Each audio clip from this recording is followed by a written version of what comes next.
worst possible thing you could say when you walk into a car dealership. I spent 5 years with Mercedes-Benz, 5 with General Motors, and the worst thing a person could say when they walk in is, if you could just get me to this payment, we got a deal. So your loan's probably still like 19, which means you got to pay to get out. You're upside down. It's called negative equity.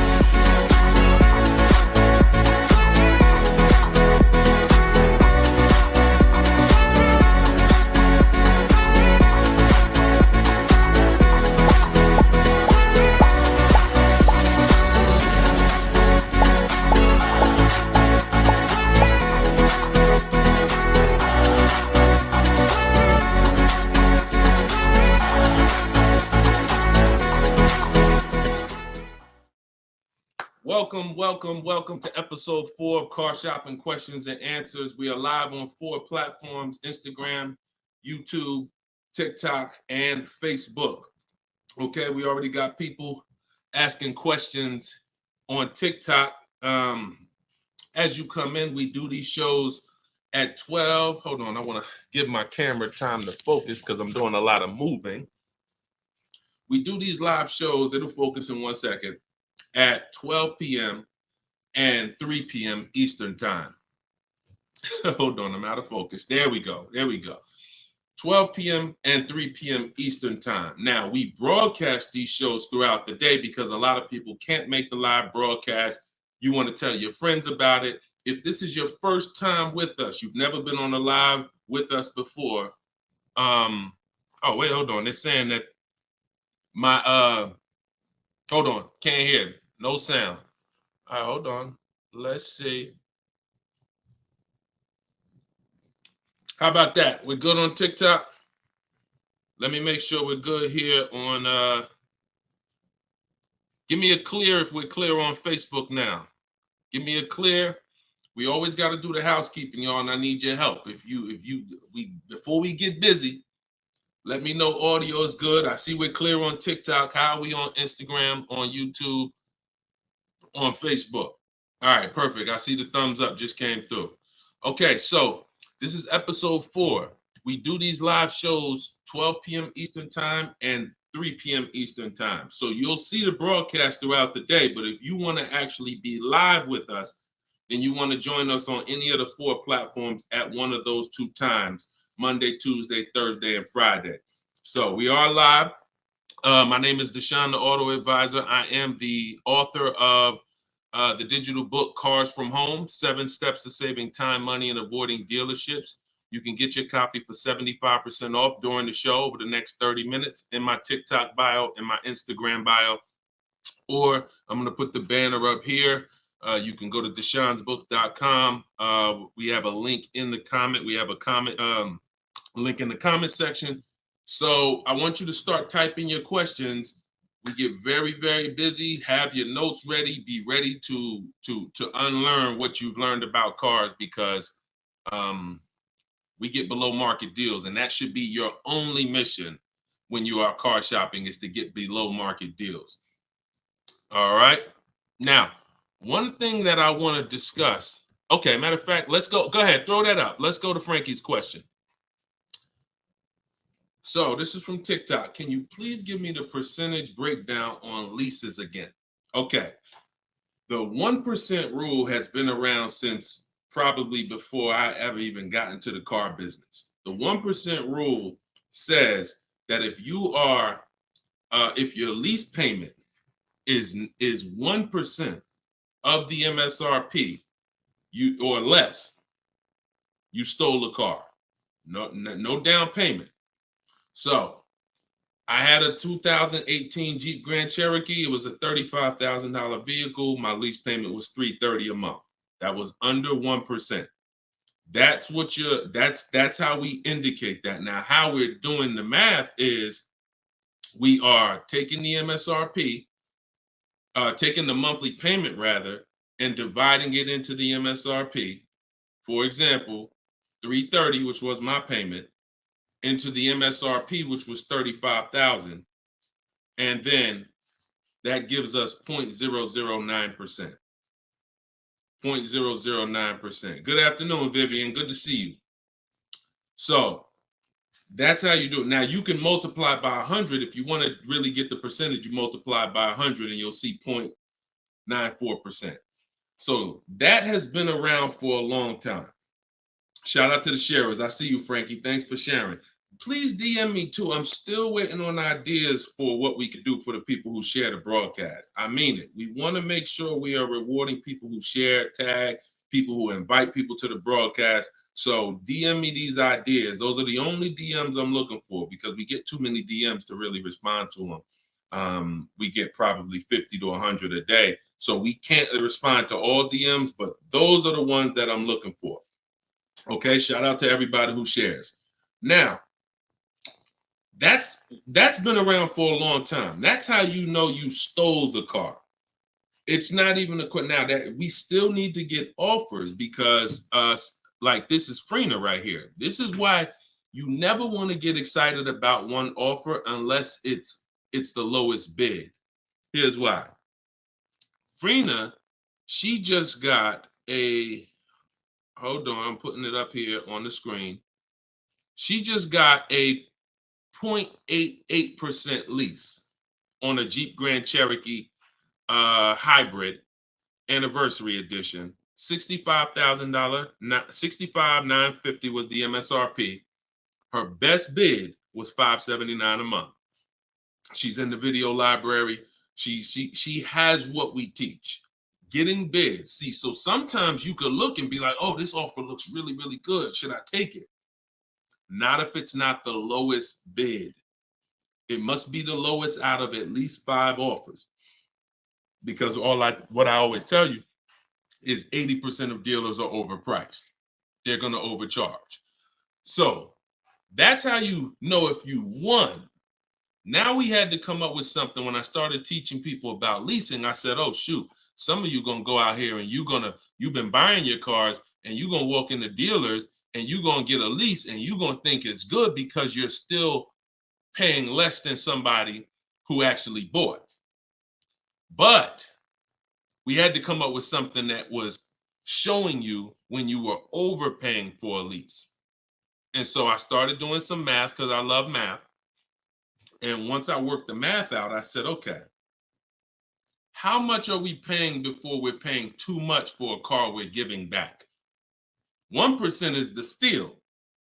But what's the limit? And I started looking at how cars depreciate, how much car, if you bought it, how much the car would depreciate. And I came up with 1.5%. So when we look at the same vehicle that is, let's say a $40,000 vehicle, for example, 1% is $400 a month or less. 1.5% is $600 a month. Now, what you look at is the total you're paying over the 3-year lease. 600 times 36 months, that's 21.6. So when you take $40,000, you add your taxes and everything, you're probably going to end up about 44. 21 is about the threshold where you're still paying less than if you had bought. You're still losing less value, but and you're tying up less money. But at the same time, that's the limit. Above 1.5%, there's no value in this lease anymore. And that doesn't mean we go buy the car. That means we look at competitors because competitors do offer more aggressive lease pro. Every single vehicle, you guys, and there's over 400 of them, has a different lease program. Sometimes even the trim level is different. The Touring has a different lease program than the Limited. So we don't deal with overpriced leases. And so that's why I created the 1.5% rule. That's how it became to be, based on the fact that I knew a lot of people, as they unlearned that bad advice about leasing, as I taught it and as they heard it from other people, they were going to go and get leases. And it's important that you know when there's no value in a lease and you shouldn't be accepting a lease. And that doesn't mean, and look, let me be very clear. That does not mean, that's why I explained the first part of this question, of this answer. You don't walk into a dealer and say, hey, I'm trying to get under 1.5. You don't walk into a dealer and get a lease quote and then you say, hey, well, look, I got to be under 1.5%. No, you're doing this wrong.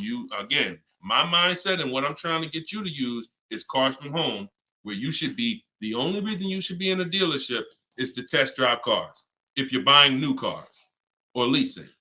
Test drive, you're in and out of there in 20 minutes.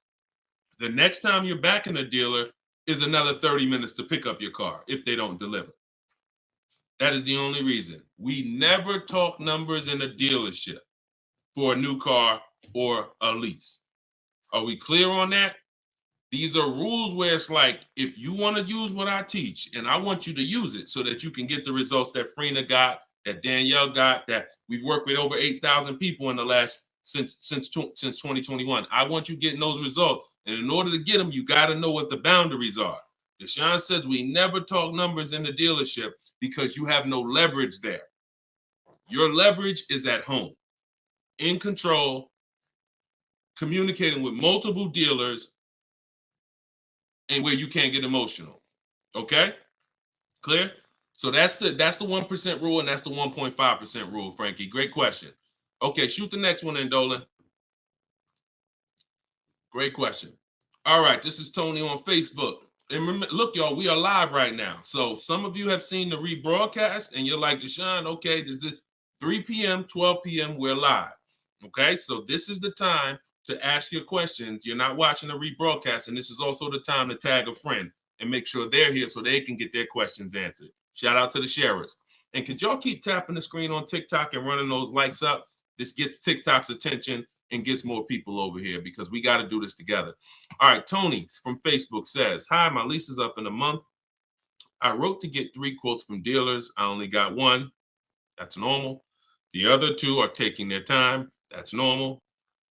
I have a third-party restriction. Should I wait for the other 2 quotes or just run with the 1 quote?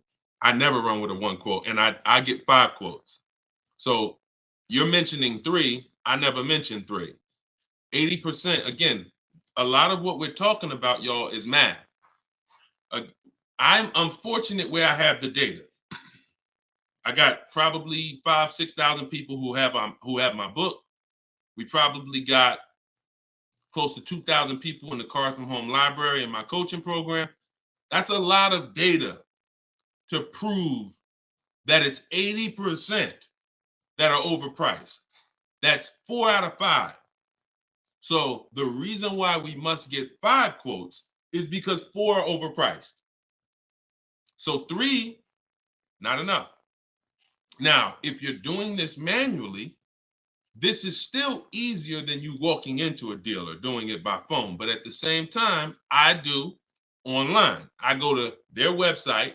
We are connecting with dealers through their website. You don't want to do this with third-party websites that say, hey, we could connect you with multiple dealers. You don't want that because now they're trying to sell your information to the dealers, and this is not what you want to do. You want to create a Gmail account specifically for shopping.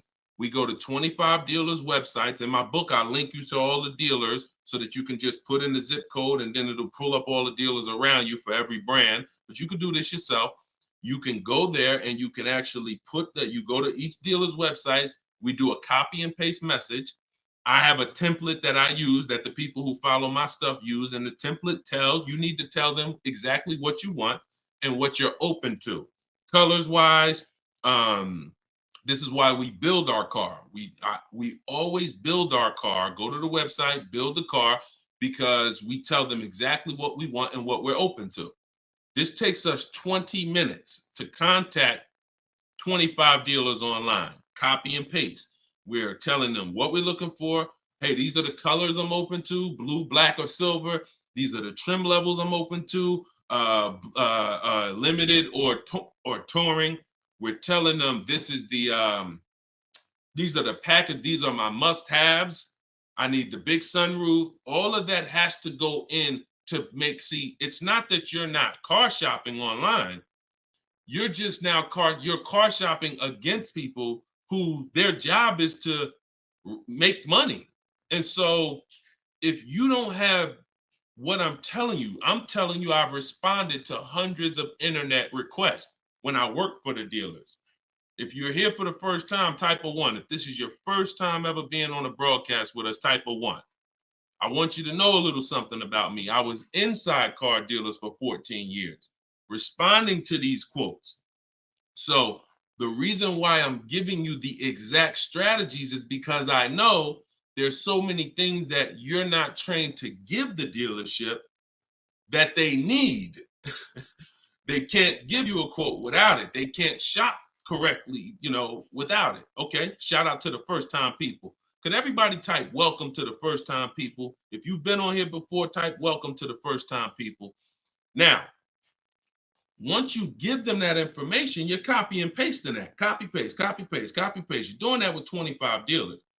And then that creates the conversation to see where the dealers are actually coming, where the deals are coming from. But you need to see who has a car first. You need to see who has a car first. So, oh, you're talking about selling the lease. Okay, you're earlier in the process. Understood, Tony. Okay, perfect. No, just talk to another used car manager. And you want to have conversations because one, your car is worth different things to different people. You need at least 3 for that. You're on point. Yes, 3 quotes for your lease buyout. For your old car from 3 different used car managers. And if the 2 are not getting back to you, then just move on to other ones. But be aware, you should be using those values you got online from the online buyers to see if you have equity, because not everyone has equity. The whole purpose of the equity assessment is to make sure you're not leaving any money on the table. That's the purpose.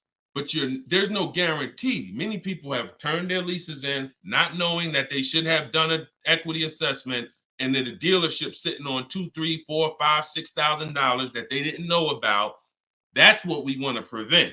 So if you do those offers and you see you have $3,000, $4,000 in equity, now that's when you bring it here. If you do those offers and you're at a break even or $1,000, then that's not always worth it, because those used car managers are not going to match the highest offer. So be aware of that. But if you have equity there, then 3 used car managers, that's how you make a move. Okay? Fight for your money. This is your money. If you end up making $1,500 out the deal even, and it took you 2 hours, where do you make $750 an hour at? $750 an hour. So this is your money. And if you don't fight for your money, someone else will definitely cash the check. All right? Tyler said, send the next one in. Tyler said, F&I director here in Houston of 2 large stores. Your content is great. I appreciate you, Tyler. This is the 20% right here. See, the 20% can always admit when we're doing something to help the market. The 80% will come on here and be like, oh man, this guy couldn't make it in the car business. Now he's teaching. All right, go ahead. Shoot the next one up, Dolan. This one's from Facebook. What's up, John? Instagram, y'all not typing enough questions. And Instagram, just so you know, the easiest platform to share on is Instagram, because you hit that little arrow, it looks like a paper plane, and it'll let you go down your Instagram friend list and send this broadcast out to probably 10, 15, 20 people. Okay? Don't cheat your friends. All right? Shout out to the sharers. John from Facebook says, is it hard to purchase with a charge-off on credit 3 years old? So everyone who has credit issues should be following Shonda Martin. She's on all the platforms, Road to 750 plus. And you should be working on getting your credit to the point where you can qualify for the best programs. And you don't need an 800 credit score to qualify for the best programs. You usually need close to 680, 690 will usually qualify you for most tier 1 leases. Now there are some cars that have super tier where you tier A1 plus, but that's not most leases. That's not your standard everyday cars that most of us are leasing or buying. So the question is, the answer is, if you don't need a car, then you should be working on your credit. If you need a car, then there's nothing you can do. You need to make a move. And so I recommend a company like Limbuzz. We're always going to give the dealer a chance to match or beat our offer. So whoever we end up buying our car from, some of you have been taught never let the dealer participate. That's costing you money, because the dealer has 7, 10, 12 banks on their end. Now, If they're trying to beat and earn your business, now that's a winning position. See, check this out. When you have a finance manager who's saying this about you, what's the highest interest rate you think they'll pay? What's the highest payment you think they'll pay? That's a bad position to be in. That only happens when you have no leverage, you haven't shopped, you haven't come in with an offer, and now they're trying to see the highest interest rate that you'll pay. We're not doing that. You're doing it our way, which is we're going to have we don't let anyone touch our credit until after we find our car. Now, once we find our car, get our best deal through a bidding system, now we're going to take that purchase agreement, that's a receipt. Yep, I see the questions coming in on Instagram. We got you. Hold on, Atlantis. Once you see the long form receipt, now you take this home, and this is when you're going to contact your bank, your credit union, the online lenders. You're going to go online lenders, online banks, online credit unions. You're going to let all these people have a shot at your business. If you do this within a small window of time, if you do it my way, it only take you 2 days. This is going to weigh on your score the same as one hard inquiry, because this is something called rate shopping. This is not going from dealer to dealer, getting turned down or putting in applications and nothing like that. This is how you rate shop correctly. I call this the bank bidding war. When you get my book, I also send you the bank bidding war blueprint. It's going to be going into my book, but I need about another month to be able to combine it. But I send you the bank bidding war blueprint. Now, the bank bidding war is 3 rounds. First thing we're doing is seeing, is there any special interest rates that the car we're buying has? In your particular case, John, with credit challenges, you're not going to qualify for that. That's okay. But we need to check that. If there's 0%, 0.99%, that eliminates our need to do anything else with financing, because no one else is going to beat that. Second part of the round starts, there's 3 rounds to the bank bidding war. The second part comes after we find our car, and it's what I just broke down. When we come home, we let all these banks, these lenders, online credit unions run our credit, and so they're bidding and submitting us their loan offers.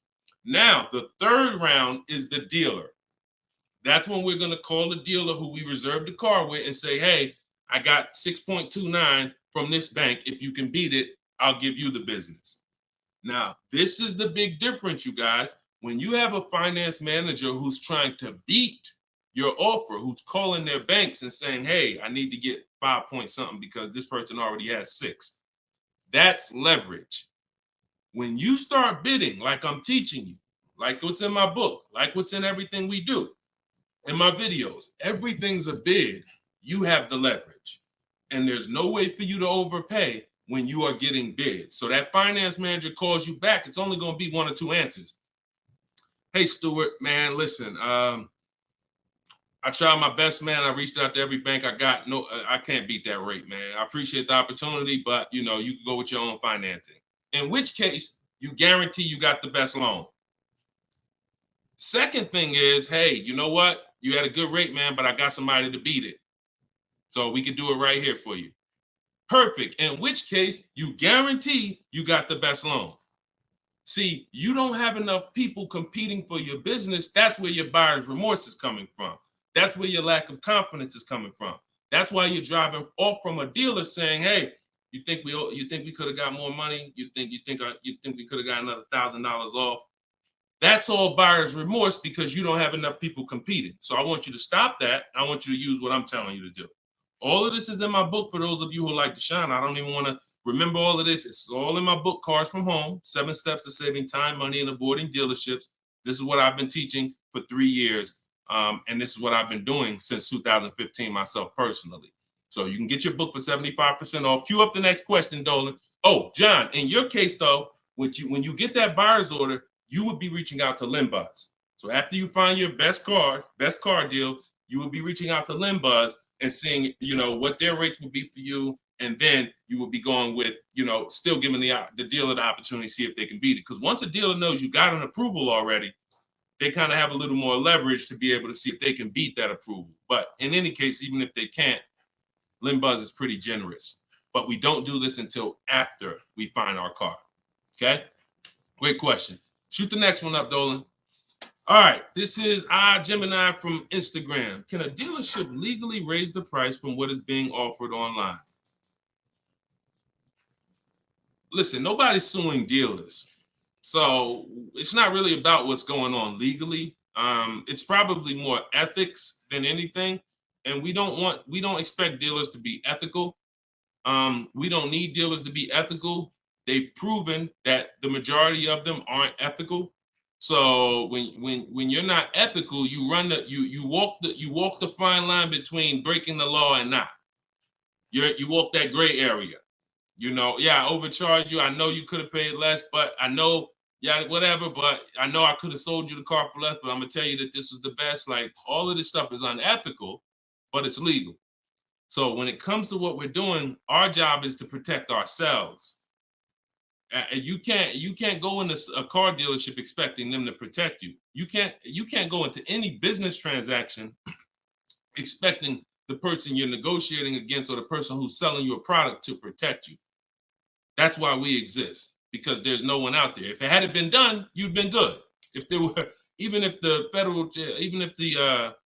I think it's the Federal Trade Commission or whoever regulates businesses were stepping in to protect the public, then we wouldn't have a need for what we do. But that doesn't exist. So it's on you. It's buyer beware. It's you protect yourself. And so I provide the tools for everyone who wants to take action to protect themselves. All right? But no, we don't expect dealers to do anything other than what they've been doing. Go ahead, shoot the next question up. Let's roll. All right. Why shouldn't a person focus just on monthly payment, monthly car note? Okay, good question. Hold on. Let me make sure I can see Instagram. All right, so this one's from Instagram. Promise Tammy said, why shouldn't a person focus on just the monthly car note amount? So if we did a little math and you go, all right, if you walk into a dealer and you're looking at a $40,000 car and you say to the dealer, how much does that car cost a month? And they're smart, if they're trained, they're gonna say, well, it's not really about the car payment right now. Do you like the car? And once you say, yeah, I like the car, let's get down to numbers, they're gonna ask you, they're gonna try to figure out what you could afford. Like, what's the most you could afford? Or I can't afford any more than $450 a month. Now, some of you know every $1,000, every $5,000 on the purchase price of a car is how much per month. Some of you know. I know we got a lot of new people on here, but for those of you who've been tapped in with us, how much is every $5,000 on a car loan? So, and the reason why I give you guys this parameter is so when you look at that $40,000 car, thank you, Frankie, got it. You should automatically know every $5,000 is about $100 a month. Yep, you got it, Michael. All right, I see you. We got people tapping on every platform. Good job, Carmelo. So the reason why, see, those of you who focus on just the car payment, you are some of the people who the 80% of dealers are going to manipulate the most and make the most money on. Because when you come in, if you don't realize that $40,000 car is in no way close to $450 a month, now you have someone who's going to try to manipulate the loan to make that car $450 a month somehow. Now, it's usually going to end with you having a super long loan. So I've had people come to me years ago, friends that would say, Deshone, what you think about this deal? I say, man, let me look at the paperwork. And I see, man, you know the loan is 96 months? Nah, man, I didn't even know that. Yeah, the loan is 96 months. What is that, 8 years? 84 months is 7 years, 96 months is 8 years. So you're out the door at an 8-year loan. Now, I'm not going to assume you know why that's bad. So I'll say that an 8-year loan leads to too much interest, and it's what it is, because if they got you an 8-year loan, it's certainly at a high interest rate, because banks know that those loans, people who need 8-year loans, are risky. People who need 8-year loan, they got to protect themselves because typically the car may have problems in the long run. When you go down, see the whole point with a shorter loan, 5-6 years. Some people want to be conservative. You take 4 years, but you want that car paid off by the time maintenance comes, by the time repairs start being needed, because cars need repairs every now and then. So you want the car paid off. They know that if we give this person an 8-year loan, typically they're probably gonna have issues around year 7, year 6, even depending on the age of the car. So the length of loan, I teach something called the rule of 72 and the 10th birthday. I will not in any way co-sign anyone getting a loan longer than 72 months, which is 6 years, because we don't have, see, what's the longest loan, a mortgage that any of you would take? Let's keep a real fast dialogue going. All of this is to really answer the question that Tammy's asking, which a lot of other people have. So we need to indicate why this makes a difference. The longest mortgage most of you are going to take is 30 years. Mortgage. There are 40-year mortgages available. There's 50-year mortgages available. No one on here said, yo, I do a 50-year mortgage. Why? Because we already know inherently anything longer than 30, that means we can't afford this house. That means we're looking at the wrong house. So we had to make sure we created boundaries so that you understand, okay, if I got to take a loan longer than 6 years on a car, that's telling me I can't afford the car. So once I get my best price, I should already be able to afford that car with a 6-year loan or less. And I combine that with the 10th birthday. So when you look at your car, you should have your car paid off by the 10th birthday. You're taking a lot of risk if you got a loan on the car past its 10th birthday.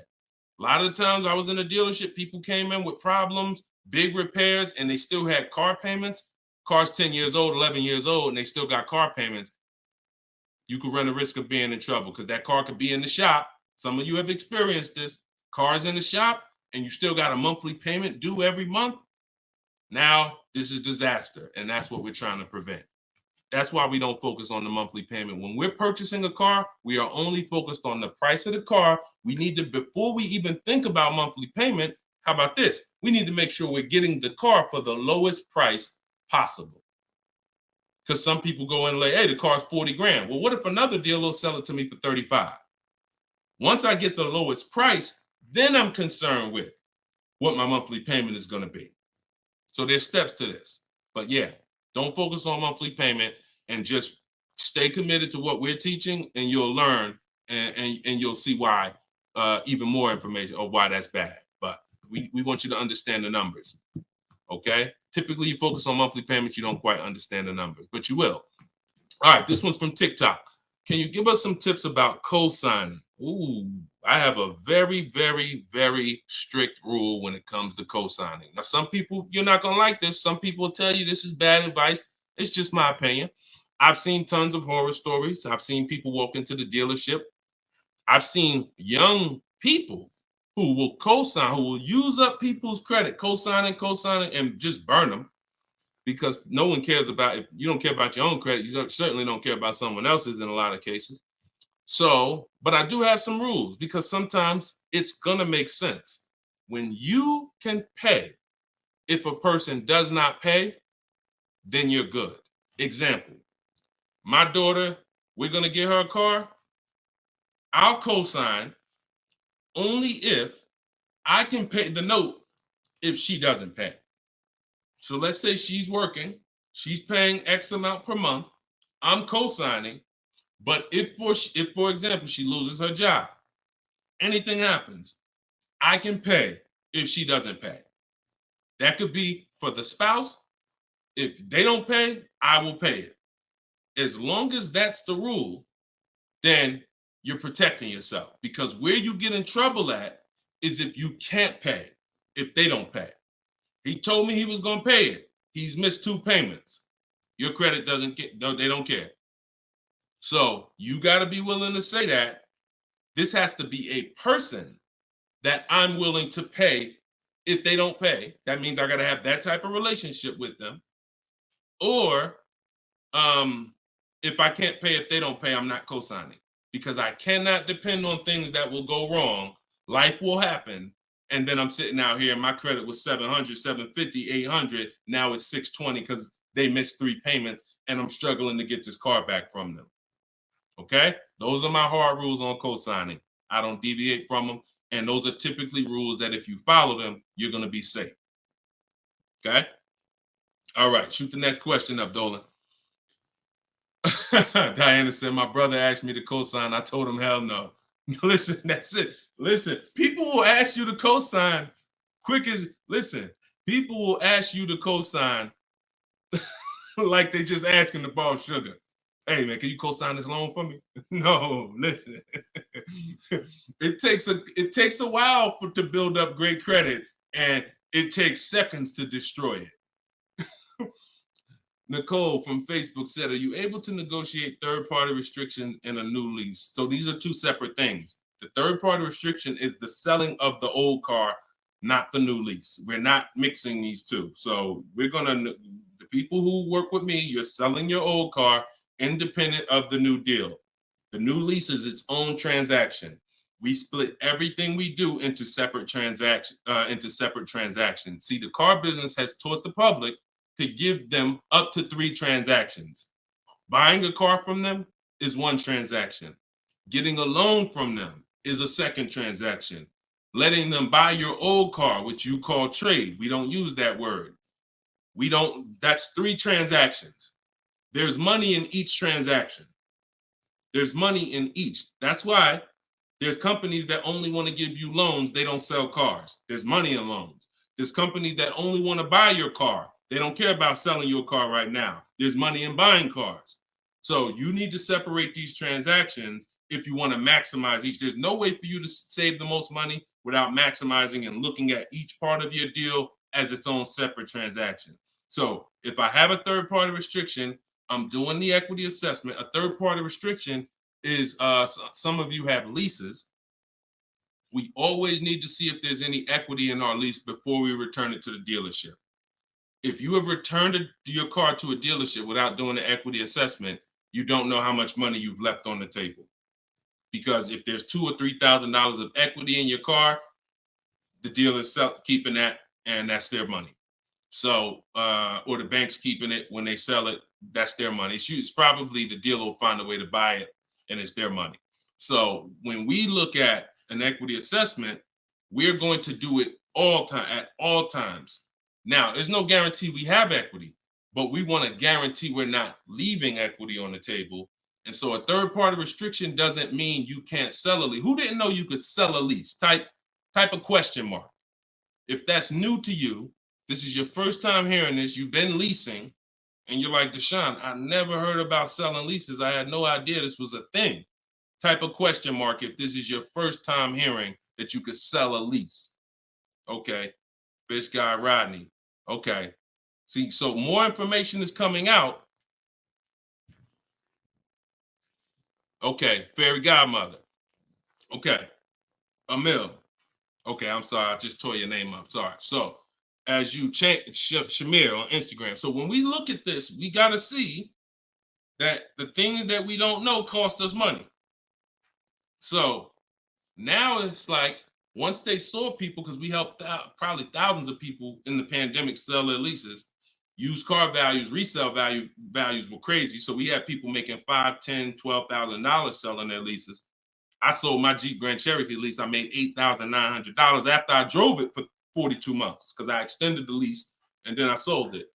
My mother, she drove her car. She made $10,200. Now those numbers don't exist anymore because values have come back down. But there's still people who are going to make 3, going to make 2, going to make 4, depending on your car. Now, every car doesn't have equity. But when it comes to the third-party restriction, they don't say you can't sell. They limit who you can sell to. You must sell to a local used car dealer. To a local dealer of the same brand. So if you have an Audi, you must sell to an Audi dealer. We are still going to get bids. We're going to get at least 3 bids from used car managers at Audi dealers because your car is not worth the same thing to every dealership. Your car may be worth 19 to this dealer, 19.8 to this dealer, 21 to this dealer, which is why we must get bids. Y'all gonna hear me say that word. Your favorite word, if you stick around and you use what I'm teaching, when you start mastering my strategies, your favorite words are gonna be bids, multiple offers, because that's how we save all the money. So okay, so that has to be handled, Nicole, separately. The selling of your car, the who I'm gonna sell that car to, you find that person first. Then you go shop for your replacement car. And then once you go sign that deal, you sell the car, you do it the same day, and you maximize both transactions. Okay? And all of this, guys, shouldn't take you any more than 90 minutes. This is not something that's going to take you hours. See, my whole thing is to show you how to get great deals in 60, 90 minutes from home. That's why my book is called Cars from Home. 7 Steps to Saving Time, Money, and Avoiding Dealerships. You can all get a copy for 75% off for the next 30 minutes. Just go to my TikTok bio. You won't leave the broadcast. Grab your copy before that timer hits 0. The price goes back up to $97. Or you can go to my Instagram bio, or click it if you're on Facebook or YouTube. Go to the comment section and you'll see a link to deshonsbook.com and grab your copy for 75% off before the timer expires. All right, go ahead, Dolan. Shoot the next question out. Should I feel bad if I get 1.3? I'd only feel bad if I got 1.3 and if it was my only offer. If it was my only offer, or if I only got 2 offers, then yes, because I'm going to tell you why. I'm going to show you something. When I look at what I see, hold on. Okay, hold on. We saw Freener. Some of you saw Freener. That's 0.88. That's just ridiculous. 0.88. But look, Charles, he gets a Palisade. He's paying $48,000 vehicle. His best offer was $597 a month, 1.23. Now, look at and sometimes people who are getting phenomenal, who are looking at cars that are super, super popular, they'll go a little further, and he reached out to 35 dealers. Now, I want you to pay attention. Some of you, the average person, only shops 2 dealers. My strategy is I teach 25 to 5. But once you see my copy and paste system, which is in my book, I have a copy and paste system where we're on their website. You'll see that I could talk to another 10 dealers. It only take me 10 minutes to open up contact with another 10 dealers. We always use a separate email. Do not contact dealers from your personal email. I'm warning y'all. It's not going to work. You're trying to go through your work email, and then you got your personal stuff, and then you're seeing the car dealers. Don't do it. Create a separate Google email, and that's how we do it. So he said, I reached out to 3,500 dealers, got 10 quotes back. So that $597 a month, 1.23 is the best out of 10. So so I always tell you, when you do it right, you're going to see offers that are $150 to $200 a month more.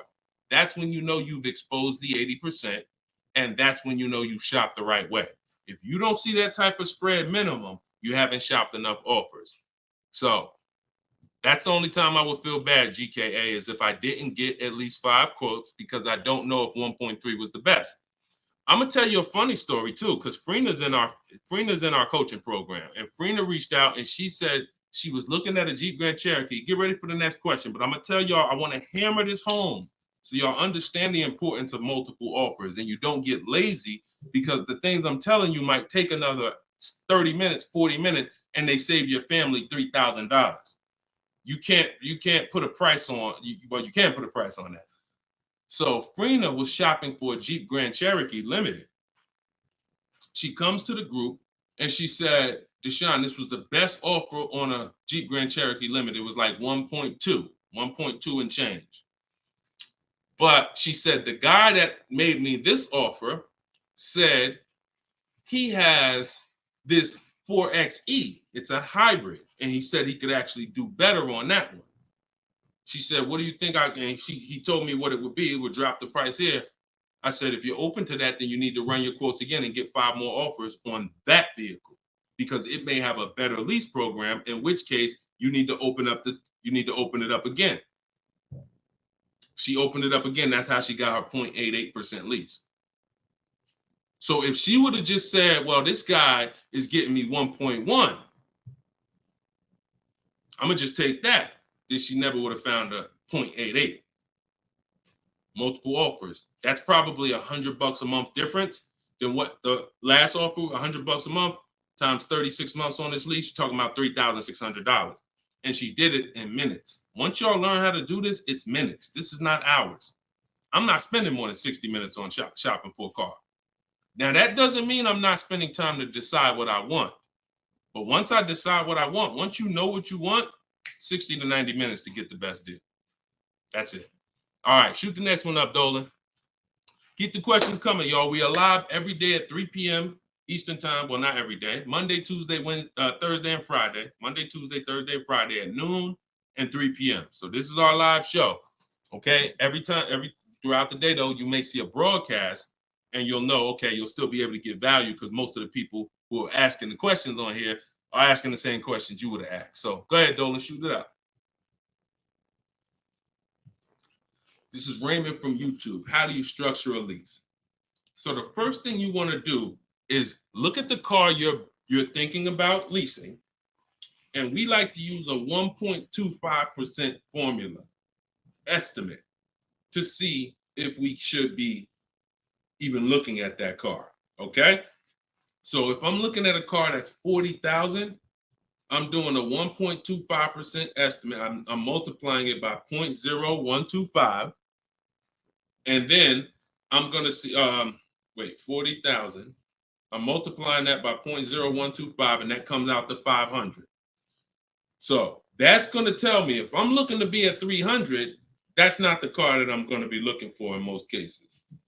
Now, we don't know if the best deal is going to be 1.25, but we're trying to estimate based on a bad deal is above 1.5. Anything above 1.5, we're overpaying for our lease. No money down. Money down comes later. Now a steal is 1.1%. So I teach something in my book. It's called 1% is the steal. Between 1% and 1.5% is the deal. And then above 1.5% is time to chill. We don't do that. So that's the first thing. Now, once we move past that, now it's time to choose our mileage. So we're going to look at our lifestyle. We're going to see how much we drive to work, how much we're going to be driving the car. And once we come up with that, you're just doing some simple calculations. What's your round trip to work? 10 miles. How many days a week? 5 days. Okay, that's 500 miles a month. That's if you do the math. Let's say your trip to work is 20 miles round trip, and you do that 5 days a week. You're doing 100 miles a week to work. Times 52 weeks of the year, that's 5,200 miles. So I walk you through this in my book, but this is simple. 5,200 miles, and then you say, okay, well, I like to do a little leisure. I like to take a little trip down here. I go fishing, 1,000 miles away, blah, blah, blah, blah. So you're calculating what you're going to do. The easiest way to do it is to look at your old car and see what you've done. But if you don't have an old car, this is how you calculate it. You come up with, all right, I only need about 9,000 miles a year. Perfect. All of our leases, we shop our offers with 12,000 miles a year. That's your average miles. That's what we want to base our formula from. So whenever we reach out to a dealer, we do this online. As I said, everything we do is online. Once we do this, we're shopping multiple dealers and we're telling them, work us up a lease quote. First month's payment, total out of pocket. If you were on the last show earlier, we talked about we don't say down payment anymore. We say total out of pocket, TOP. Everybody who's clear on TOP, if you were on the last broadcast, type TOP.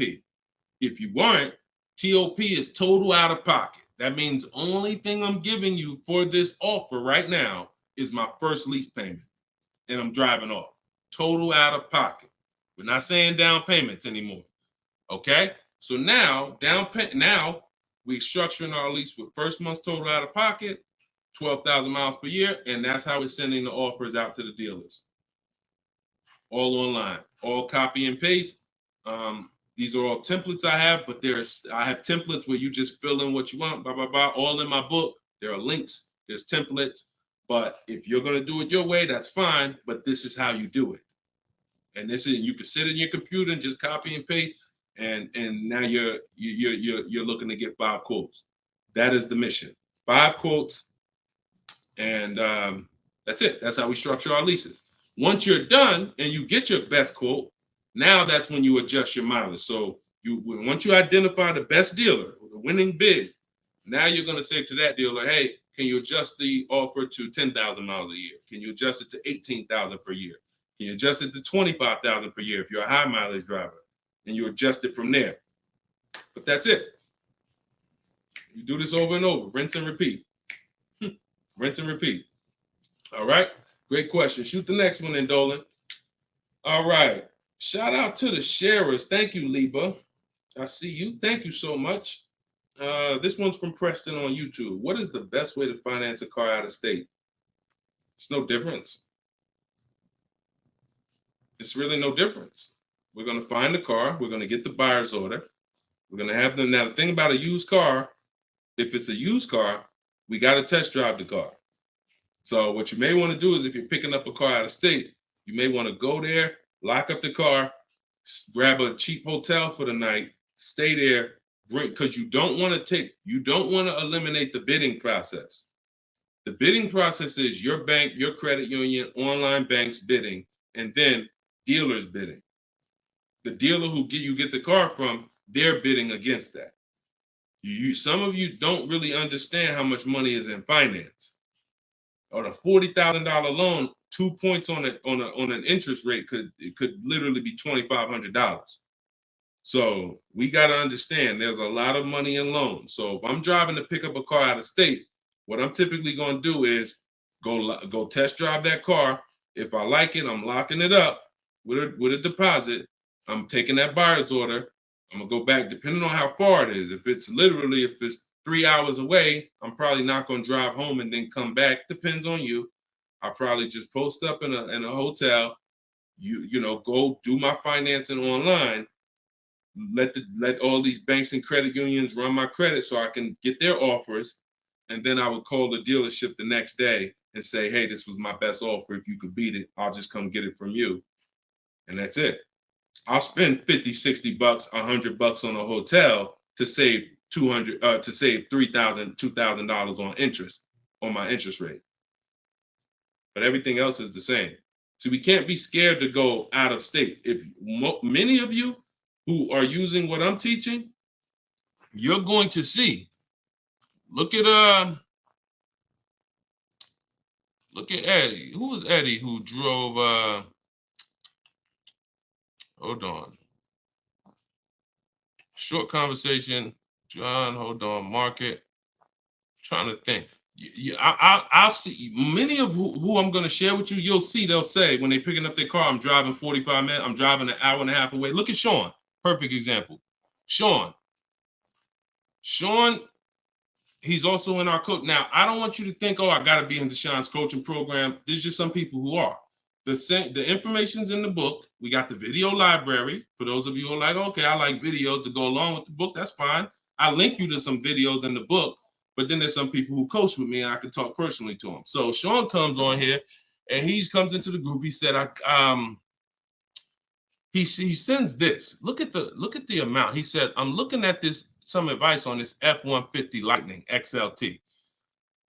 It's a $73,000 truck.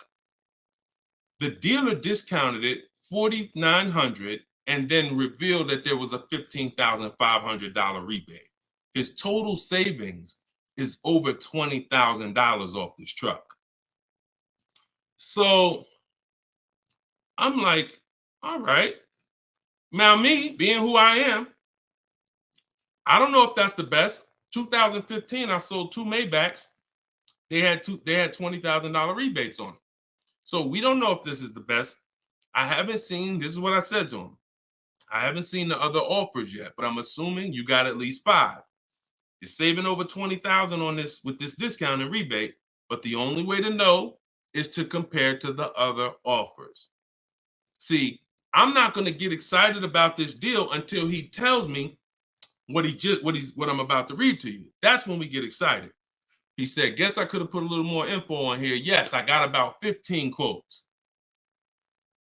You see the difference? This is what I want you to get. BK Dollar, this is what I want you to get. Liba, this is what I want you to get. Everybody watching, the money is in multiple offers. The reason why you're not saving, you're just not getting enough offers. So he says, I ended up expanding my search to 150 miles outside my area to find this deal. He said, I couldn't find, watch this, I couldn't find anything under MSRP in that first search. So think about how I'm telling you, the local dealers know when they see your zip code, they know, okay, some of them, all right, we don't have to do too aggressive. But those dealers that are an hour and a half away, when they see your inquiry, they're like, oh, listen, this is a person we never would have saw before. What is it going to hurt us to blow this truck out? And we take a deal from one of our competitors' markets. We love to see our license plate frame over in their market. That's how we win. So he ends up saving over $20,000, and he doesn't mind driving 150 miles to go get that truck. Why? Because every mile he drives is dollars he's picking up. We clear on that? We clear? If you're clear on the importance of multiple offers, type clear. All right, shoot the next one up, Dolan.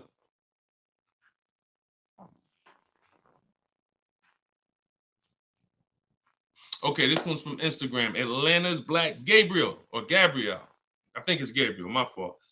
So, in the market for a new Chevy or used Chevy Malibu, what's the best route, leasing or financing? How many years are you keeping the car? If the answer is 8, then you should be buying. If it's at least 8, see, I teach something. My book is called Cars from Home, 7 Steps to Save Time, Money, and Avoid Dealerships. Everything I do, when you go, the video library that we have, your best deal in 7 days, 7 steps. These are not going to change. The first step is the foundation to your deal. The first step is the foundation to your deal, which is lease or buy. Because you cannot get a good deal if you bought when you should have leased. It's impossible, because the amount of money you're going to pay on the purchase is going to be too much if you buy brand new. And if you buy pre-owned, it's going to be about the same amount you'll pay. So when you buy, if you're not keeping your car 8 years and you buy a used car, 3-4 years old, and then you trade it in 5 or 6 years, you're going to pay the same amount or even a little more than someone who got a great lease deal and drove brand new vehicles. So it's all about how many years you're keeping the car. If you're keeping the car, if you're like Deshone, there's no way I'm keeping the car 8 years. That's not my style. Then you should be shopping from this day forward for aggressive lease deals. Now, once you find a car that you love, or if your spouse says, you know what, I don't switch cars like that. I keep a car 8, 10, 12 years. Then we purchase for them. We're going to purchase. But for those who are not keeping their cars 8 years, you are losing thousands and thousands and thousands of dollars not leasing cars. Thousands, thousands and thousands and thousands and thousands. All right? That's the 8-year rule. It's the most important question. It's the first thing you ask when you are car shopping and you're ready to car shop. How many years am I keeping this car? 8 or less, we lease. Less than 8, we lease. More than 8, we buy. That's how we avoid the depreciation. So go ahead. It's a hard rule. You want a follow-up question to that, or anybody want to? Because I know some of you are like, Deshone, I was taught never lease. Whatever. You want to follow up to that question? That's perfectly fine. But that's the rule. And it's the rule based on money. I've seen thousands of scenarios, and I spend years and all my time shouting from the hills so people could understand how much money they're losing by not getting good lease deals or not leasing at all. Okay, go ahead, shoot the next one up, Dolan. Okay, this one's from TikTok. All right, Peyton. Do dealerships finance used cars too? Yeah, sure. Absolutely. But we don't finance, dealers are our last offer for financing, never our first. So what you should do is you should go watch the replay from earlier, episode 3. This is episode 4 of Car Shopping Questions and Answers. We do these lives Monday, Tuesday, Thursday, and Friday, 12 p.m. Eastern time and 3 p.m. Eastern time. For those of you who are like, because I want you to be able to tell your friends. Today, some of you are going to run into people who are car shopping. You need to be telling them, hey, you got to check this guy, Deshone the Auto Advisor. He does this show, live show, 12 o'clock, 3 o'clock, Monday, Tuesday, Thursday, and Friday. But you want to watch episode 3 where we went into detail about how we don't finance. In fact, early, I think we talked about it early on this episode. Your financing should be independent from the dealer. The dealer should be your last offer for financing. Because what you're asking for, that's 2 transactions. You're giving them 2 transactions of business. You're giving them the purchase of a car, and then you're giving them the selling you of your loan. So what we do is we separate these transactions and we get bids for each. So the only way I'm dealing with a dealer, the only way you're going to be dealing with a dealer is if they've won the bid, which means if I'm looking for a used car, you won the bid out of all the used cars. Like, all right, give you an example. This is Vincent. Vincent got a 3-year-old Lincoln Corsair, premium trim level, under 45,000 miles, clean Carfax, inspection, all from the comfort of home. I'm reading what he put in our group. He was targeting to find a discount of 30 to 35% from the MSRP. This is something that no one is teaching you guys about what you need when you're purchasing a used car. If you're going to be purchasing a used car in the future or your next car, or if you bought a used car in the past, type the letter U. Type the letter U. If you're going to be purchasing a used car, or if you have purchased a used car in the past, I'm about to give you something that you have never heard before, but it is no way for you to know you got a great deal until you start talking the way Brandon talks here. You notice he said 30, he was targeting to find something 30 to 35% from the MSRP. In order for us to know, I see you, Shelby. I see you, Emma. I see you, Katarina. I see you, Raymond. Okay, perfect. Atlanta's Black Gate. All right, a lot of people. Okay, so when you are shopping for a used car, let me tell you a story, give you an example, all right? So I was shopping for my pre-owned Infiniti truck 3 months, a little over a year ago. I narrowed it down to 3. Now, I narrowed it down based on title history, service records, accident history. We talked about this in the last episode, episode 4. Title history, service record, episode 3 rather. You can see it on YouTube. And if you're on YouTube, please make sure you subscribe and please hit the like button. It matters because that shows the algorithm that we talking business over here, that more people need to be here. So when I narrowed this down now I get to I think I narrowed it down to my top 4. They were all white. They were all within 30, they're all within $1,500 of each other. Now, here's the problem. This is where it gets complex for you. Because I'm looking at one that they're asking 30,000 and change, one they're asking 31,000, one they're asking 31,800. You know, they're all within $1,500, $2,000 of each other. Similar miles. On the outside, they all look similar. Without knowing, I created something called the true value percentage. What is the true value percentage? It's not what the website says is a good deal. It's the percentage off of what the vehicle was when it was brand new. So I pulled the window sticker for each of these vehicles. I pulled the window sticker, and what do I see? Now I teach you how to do this in my book. I teach you this entire process, but I'm walking you through it. Exactly. I pull the window sticker. You can get it from Carfax, depending on if Carfax has a deal with that manufacturer. Carfax has window stickers. Now, what do I see? One car is 46,000 when it was brand new. Now they're asking 31 and change. Okay. One car is 48 when it was brand new. They're asking 31 and change. One car was 52 and one car was 54.5. That's the one I got. So you see how in one instance we were confused. You would be confused. You sitting here like, yeah, Deshone, that's hard because they all look the same. They all similar price. How do we know? Once we find out the original MSRP, not only do we find out what the original equipment is that's in the vehicle, which is helpful. I wanted to know this is an edition 30, got all these special features. That's helpful to know too. But more important than that even is to know that that car was a $54,500 car that they were asking $31,800 for, which means I got a 42% discount. That is something we created called the true value percentage. And that's how we make sure we choose the right used car when we're ready to pick the final one. This is what we do here, y'all. If you this is why, like, this is why we've been blessed, because God knows we giving you the information you need to win with. So all of this is in my new book, Cars from Home, 7 Steps to Saving Time, Money, and Avoiding Dealerships. If you want it all in one place, you can watch the show. You can watch my free social media videos. I got hundreds of them. Or you can say, Deshone, I'm going to get this it's 75% off in my TikTok bio. It's normally $97, but you can get yours for 75% off.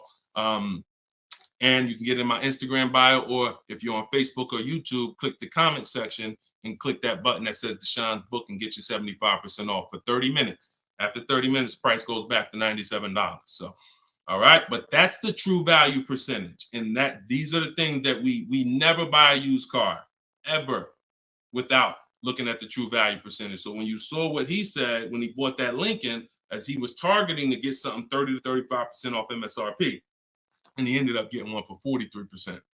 So that's what you need to know. Go ahead, shoot the next one up, Dolan. Great questions today. All right, Raymond on YouTube. Does it make sense to buy an existing lease? So when you're buying a lease, all you're doing is buying a used car. That's how you got to look at it. It's a used car. It's just, it may be your car. If you're buying your lease out, it's a very different. See, what I see most times is people want to buy their lease because they don't know how to shop. Because there's deals out here. We've been making deals since the pandemic. I started our video library. We started that in 2021, November. Middle of the pandemic, when people were paying ridiculous prices over with the 80%. They were cashing the biggest check they've ever cashed in their lives. Like in their lives, they were like, and we were getting deals all since then. Felicia came in. She was our first person in our program who got a BMW. She saved $1,950 January 2022. And so we when you get bids, you reveal. That's why we don't pay attention to nothing out there. I don't care what anyone says, what any dealer says does not matter to me.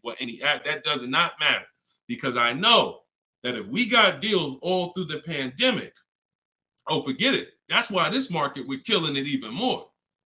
So, you know, if you're buying your lease because you're keeping it another 8 years, you say, man, Deshone, I used to lease, but you know what? I really want to buy something that I could keep for 8, 9, 10 years. Then sure, buy the lease.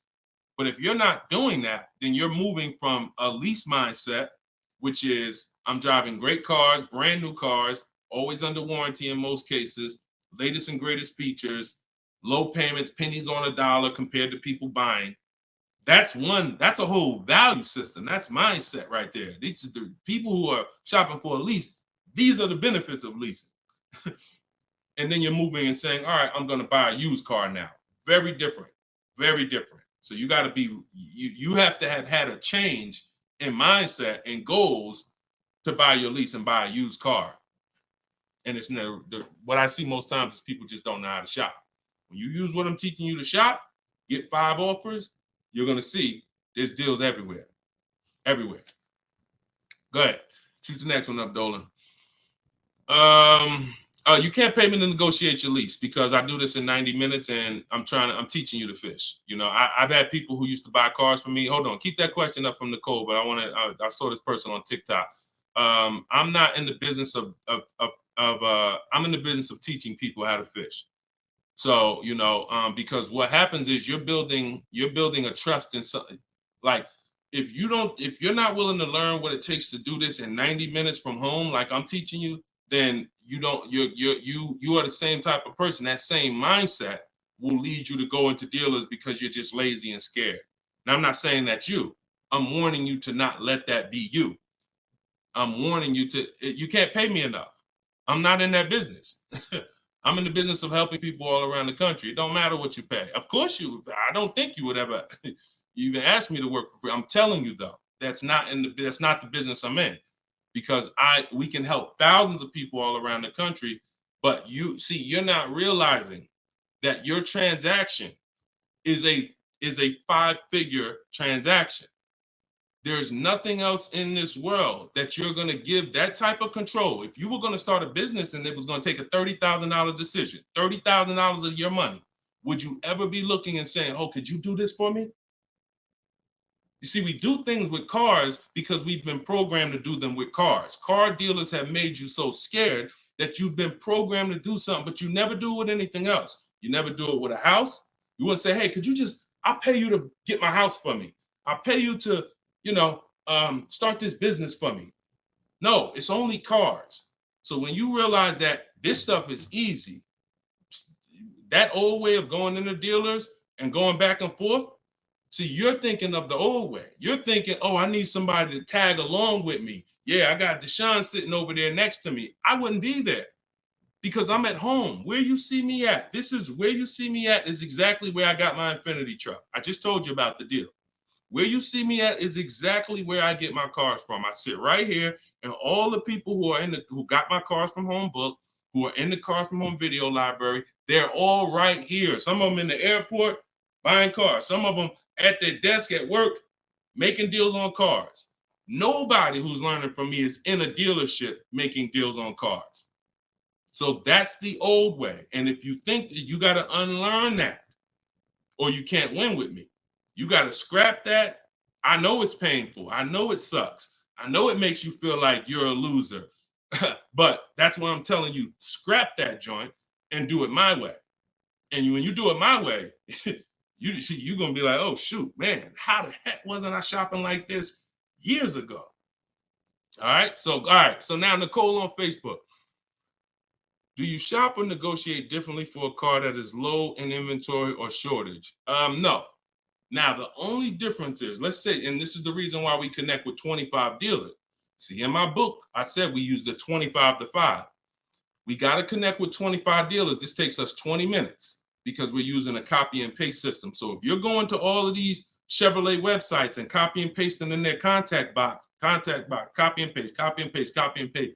Now, what you're doing is you're shopping out of all those dealers' inventories. So if you only do this with 4 dealers, then you only see one dealer who has a car. And they're like, oh, well, we it doesn't seem like it's a lot of these cars out here. That's why we're connecting with 25. You saw Sean, he connected with 35. And so when we connect with these dealers, we're not just doing it to get bids. That's one reason. But we also know out of all these 25 dealers, probably 10 of them have a car that matches what I would want. And then I'm going to get 5 to 7 offers. So now let's just say we're at a mid period where the 2024s are sold out and the 2025 hasn't come in yet. Now what's going to happen is all of those dealers out of the 25, maybe 2 of them have a car, and they're going to tell you, you know what, you really need to order it. That's not because it's a low inventory. That's because you're usually in between model years, and the old one has sold out, and the new ones they're waiting for it to come in.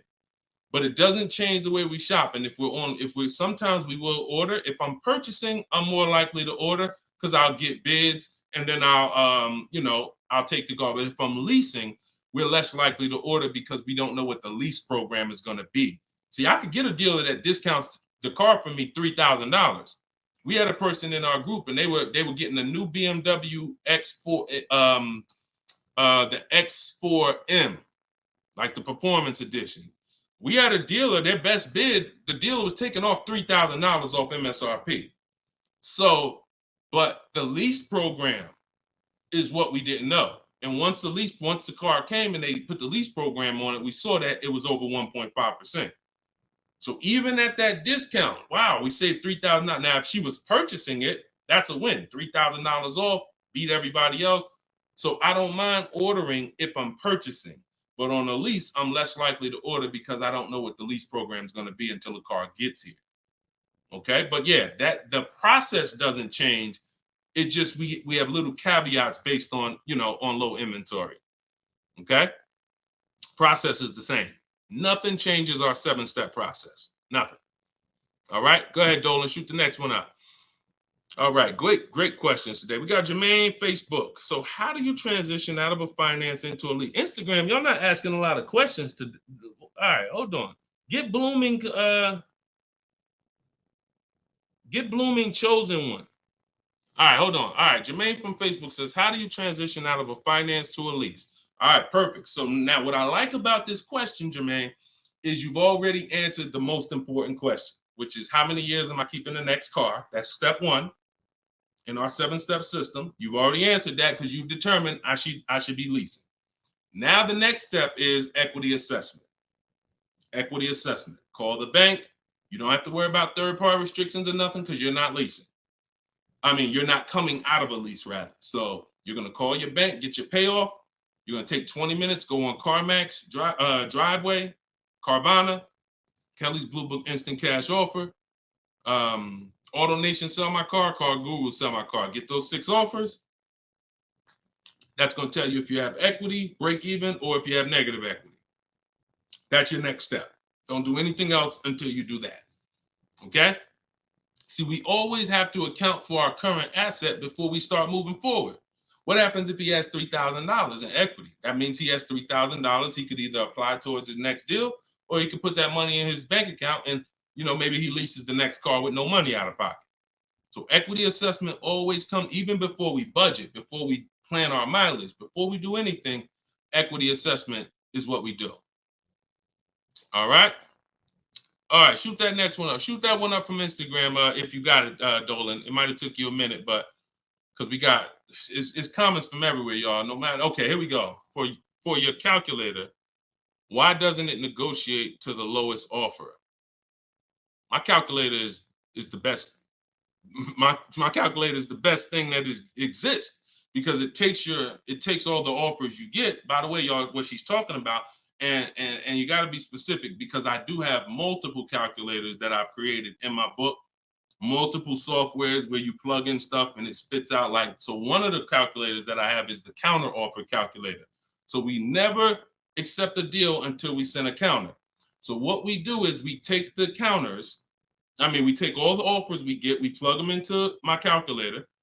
Whether it's a lease or whether it's several types. One is for leasing, one is for cash purchases and financing. Now, when you're financing, you're always getting your deals with tax and everything included, all in.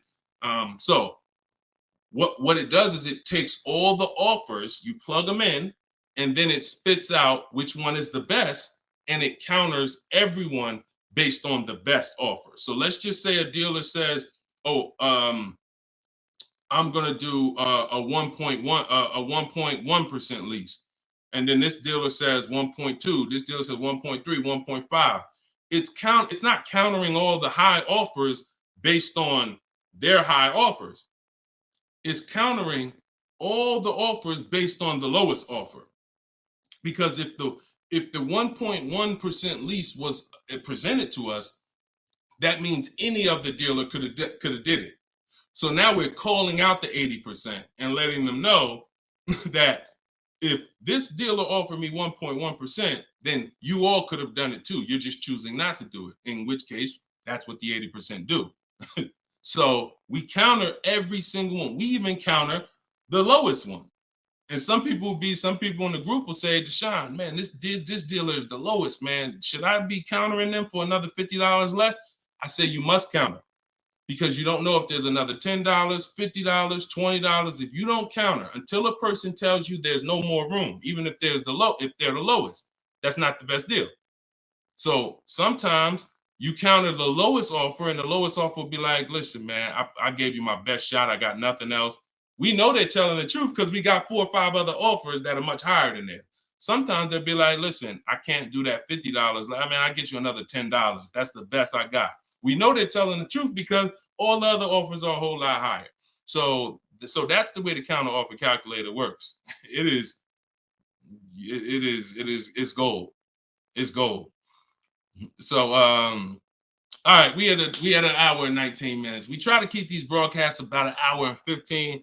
Every now and then we go a little over, but listen, y'all, we are live Monday, Tuesday, Thursday, and Friday, 12 p.m. Mark your calendars, 12 p.m. Eastern time, 3 p.m. Eastern time. I'm hoping to, in the next couple of days, have a link in my bios so that people will be able to actually go to our calendar, put a reminder, but you know it. 12 p.m. Eastern time, 3 p.m. Eastern time, Monday, Tuesday, Thursday, and Friday. And this whole broadcast is sponsored by, if you just jumped on, I'm the creator, I'm the author of the book, the digital book, Cars from Home, 7 Steps to Saving Time, Money, and Avoiding Dealerships. You can get it for 75% off. It's normally $97, but as long as you get there before the timer hits 0, you can get it for $24 in my TikTok bio, in my Instagram bio, or you could go to deshonesbook.com in the comment section on YouTube or Facebook.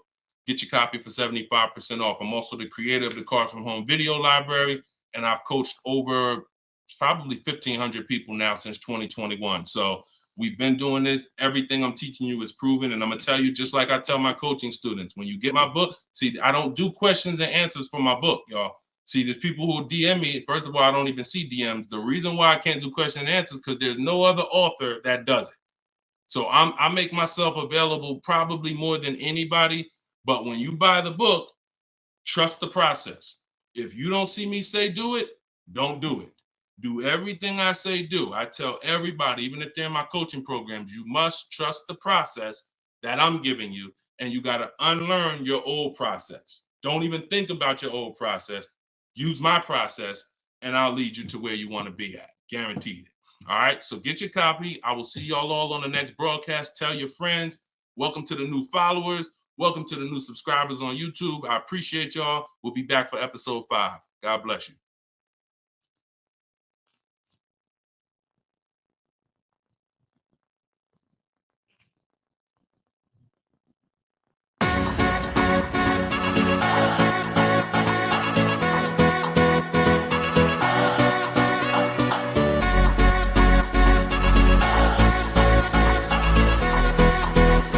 The worst possible thing you could say when you walk into a car dealership. I spent 5 years with Mercedes-Benz, 5 with General Motors, and the worst thing a person could say when they walk in is, if you could just get me to this payment, we got a deal. So your loan's probably still like 19, which means you got to pay to get out. You're upside down. It's called negative equity.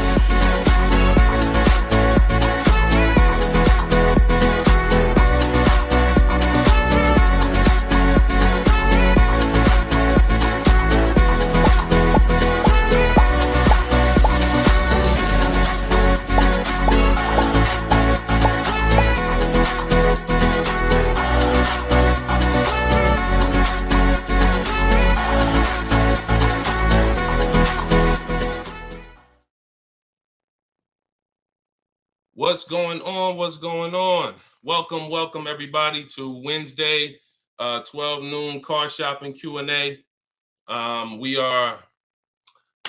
This is episode 5. We do these live shows 12 p.m.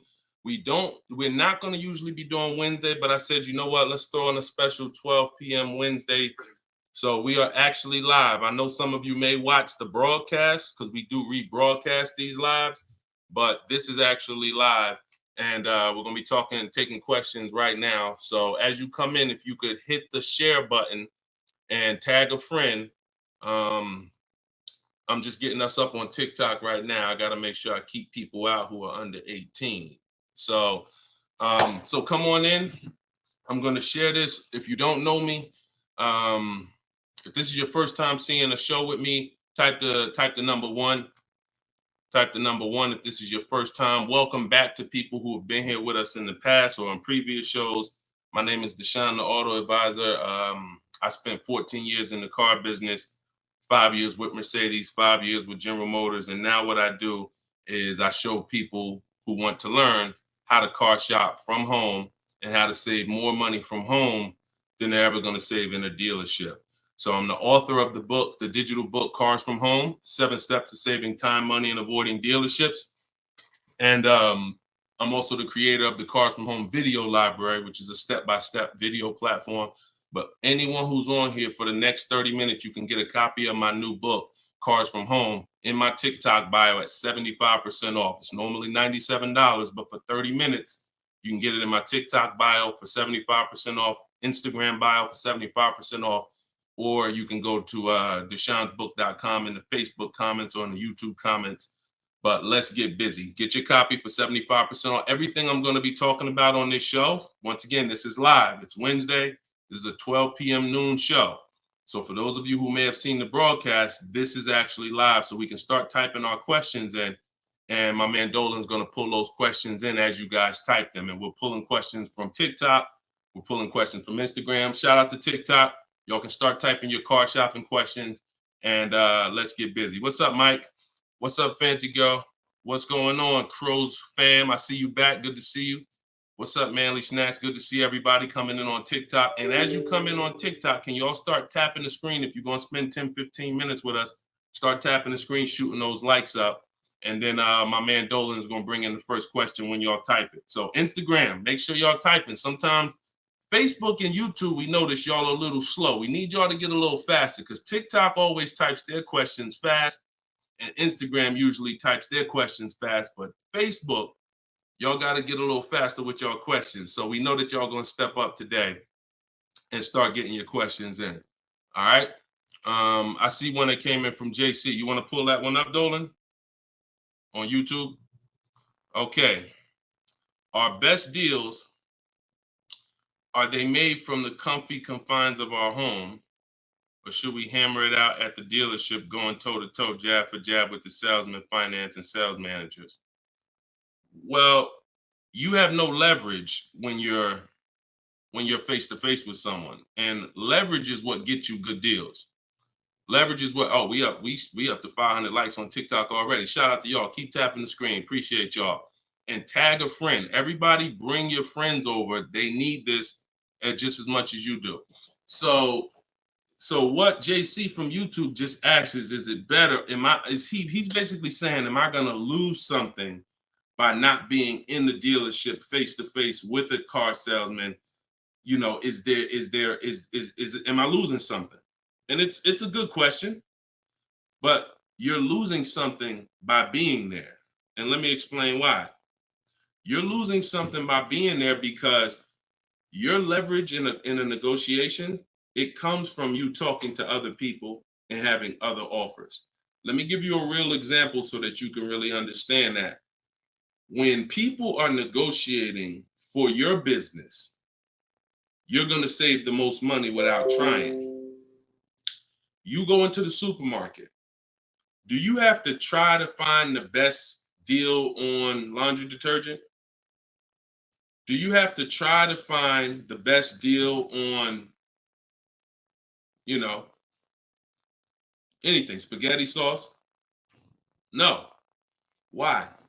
Because companies are actually hoping that you look and see that they're the best deal. Hey, look, we're on sale this week. Hey, look, choose us. They're trying to get your attention. They realize they're competing with all these other brands and they don't mind. So even with a TV, I always use a TV for example. If you go out to buy a TV right now, is anybody on here worried about overpaying for a TV in 2024? Anybody? And I always want to remind people, as you new people come on, this is live. This is Wednesday, our 12 p.m. live call. So our 12 p.m. live show. So you can ask your questions. This is not our rebroadcast. So what is anybody on here worried about overpaying for a TV? Anybody? No. Why is that? Because you already know that companies are competing to sell you a TV. Sony, TCL, Samsung, all of these companies are competing. Therefore, you're not gonna overpay. That's what we bring to car buying. In a nutshell, y'all, if I can wrap up what I'm trying to show you with Cars from Home, the reason why my brand is called Cars from Home, my book is called Cars from Home, my library is called Cars. The reason is because it's a mindset. It's a mindset. You're bringing the same mindset you would bring to shop for your TV to cars. And you don't overpay. You don't have anybody on here worried about having buyer's remorse for the TV. Look, Fancy Girl, Kiki, no. Look, RJ Newscom, no. Look, Patrice on Instagram, no. So no one on here is worried about overpaying for any of these items that years ago, we used to be worried about overpaying for TVs, but not anymore. So when you start staying at home and getting multiple offers and kill your programming that the car business has programmed you into thinking that you need to go in, then you're going to see how much money you save quicker. Okay? Who's not a good negotiator? As you come on, I want y'all to answer this question. Who's not a good negotiator? I see you, Yayo. I see you. Okay, I see you, Fun Times. Welcome, Tone Bud. Who's not a good negotiator? Just type me if you're just, Deshone, it's not my thing. I'm not really, look, Crow's fan. No, I'm not. What's up, Tom? Julia? So all of these, look, John C on Facebook. No. William on TikTok. No. All of these people are not yet. Danny on Instagram. So what I want to tell y'all is you no longer have to think you need to be a good negotiator to win with buying cars. You're going to start making people negotiate with each other. And that's multiple offers. So if you're buying your next car and it's a new car, you're going to get at least 5 offers from 5 different dealers. And if you're leasing your new car, you're going to get at least 5 offers from 5 different dealers while you're at home. And if you're buying a used car, you're going to stay at home. You're going to look at the entire used car market on all the marketplaces. I teach 8 marketplaces. You need to be everywhere a used car is. These are like if you were buying a TV, to continue to use that example, you wouldn't just be on Walmart.com, but not be on Amazon. You wouldn't skip Best Buy. You wouldn't skip PC. Wherever there's a TV, you would be. It's the same thing. And y'all are going to save more money than you've ever saved, easier. This is how you take control and have your confidence, and you are empowered. Okay? So that's the answer to your question, JC. You don't lose by being at home making dealers bid. You lose by being in dealers going one-on-one. Okay, great question. Shoot the next one up, Dolan. All right, this one is Mr. Martinez on TikTok. Do they require a credit check with the request? Now, that's a good question. They'll make you think they do. Whenever somebody requests your credit for a quote, just know that that's a tactic. This is why you don't want to be in dealers talking. Remember this rule. Never talk numbers for a car in the dealership. Okay? Never talk numbers in the dealership. You want to only test drive the car. Now, it's a little different with a used car. New cars, leases, never talk numbers in the dealership because you have no leverage there. It's continuing to go back. You have no leverage inside the dealership. Now, when you are requesting your quote, you're going to the dealership site. In my book, my book is called Cars from Home, 7 Steps to Saving Time, Money, and Avoiding Dealerships. Everything that I'm teaching y'all is out of one of those 7 steps. Now, when you get to the point where you're getting offers, we're not using third-party websites because dealers pay for those leads. We don't want dealers paying any extra money to a company to get in touch with us. We want to go direct to dealers' websites. This takes 20 minutes. If you do it my way, you're going to the dealer's website. In my book, I have a link to the dealers, each brand. You put your zip code in and it'll pull up all the dealers. Now, as you go to these dealers' websites, you're doing a copy and paste. Copy and paste. And now, what are we saying in that first message? What we want, what we're looking for, when we can purchase. We're not talking about numbers yet. We just want to see who has a car.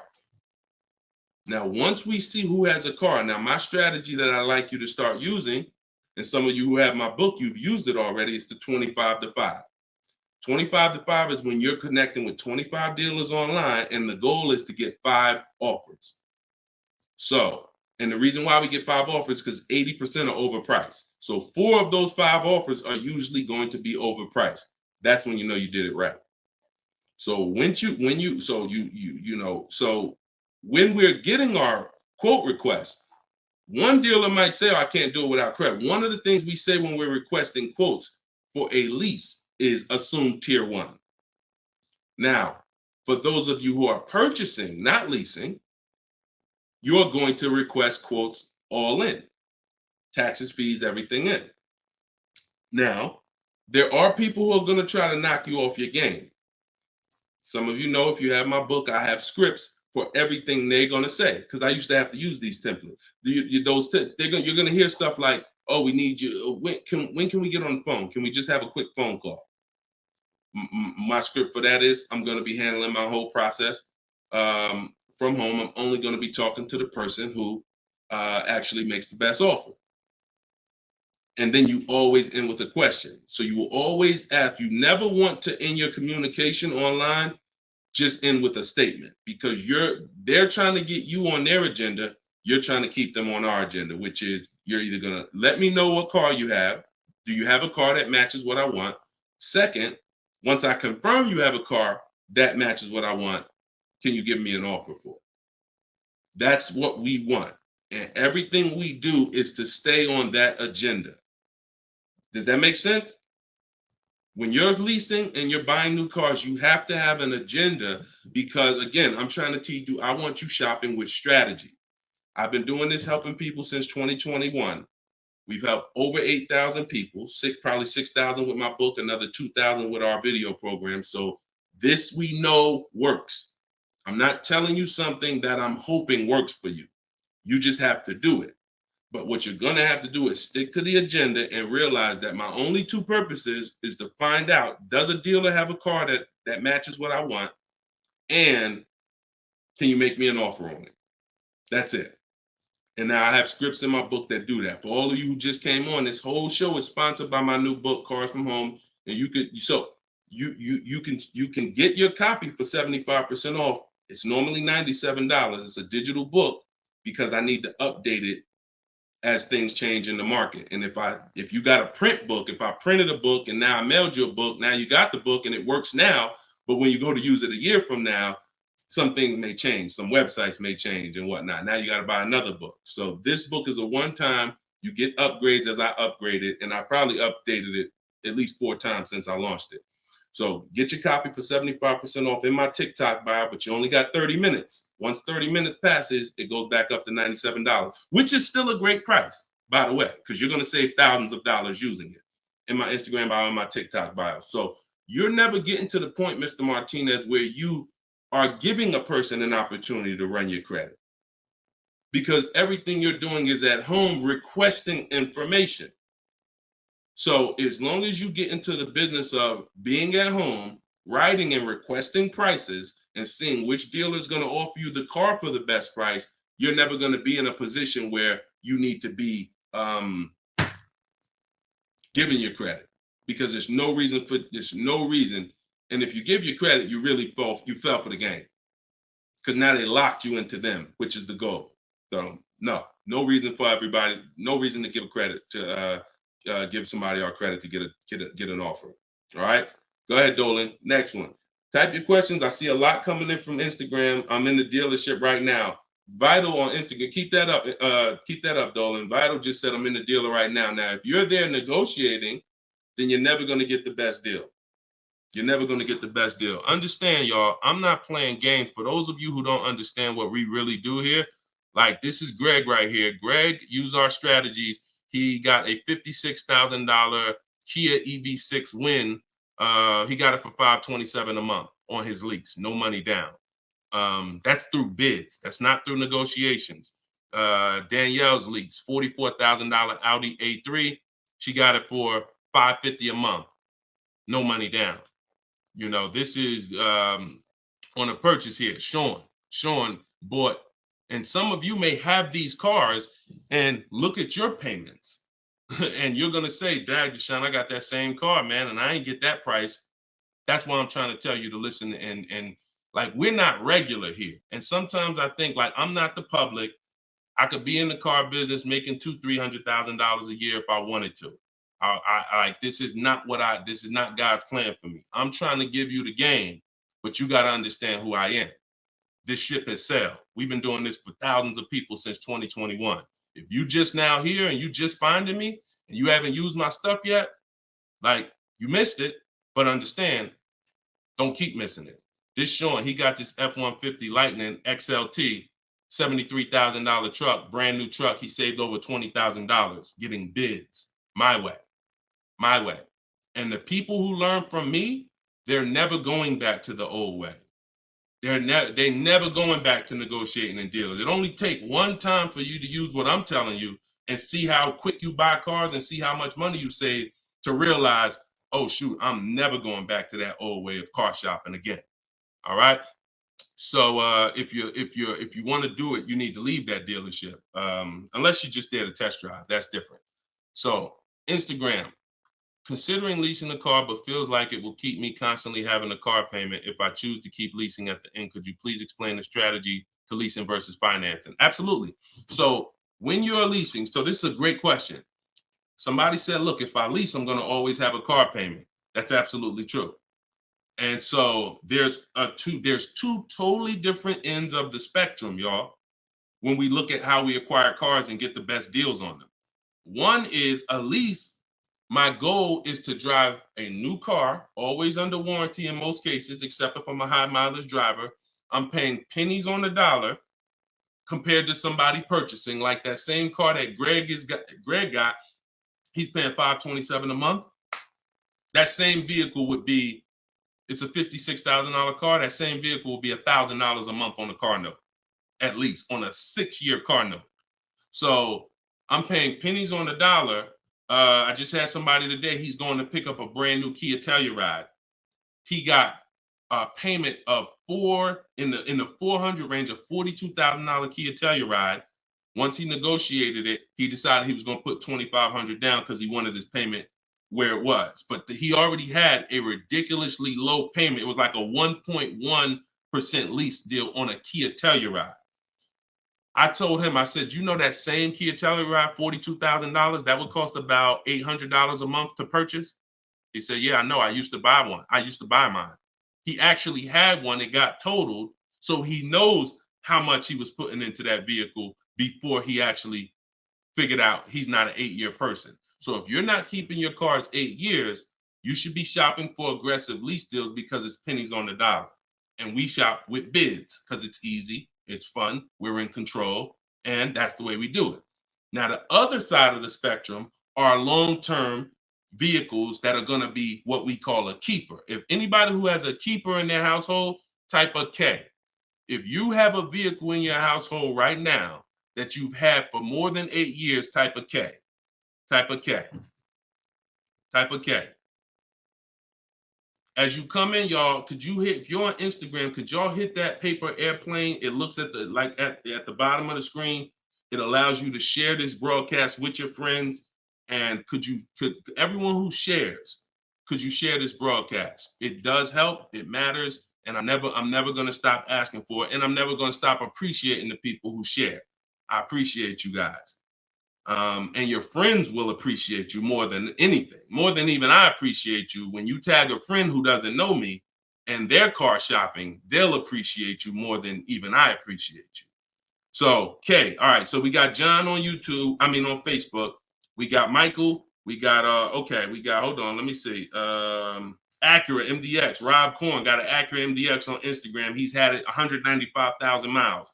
So these are what we call Derek on TikTok, Donald on TikTok. These are what we call keepers.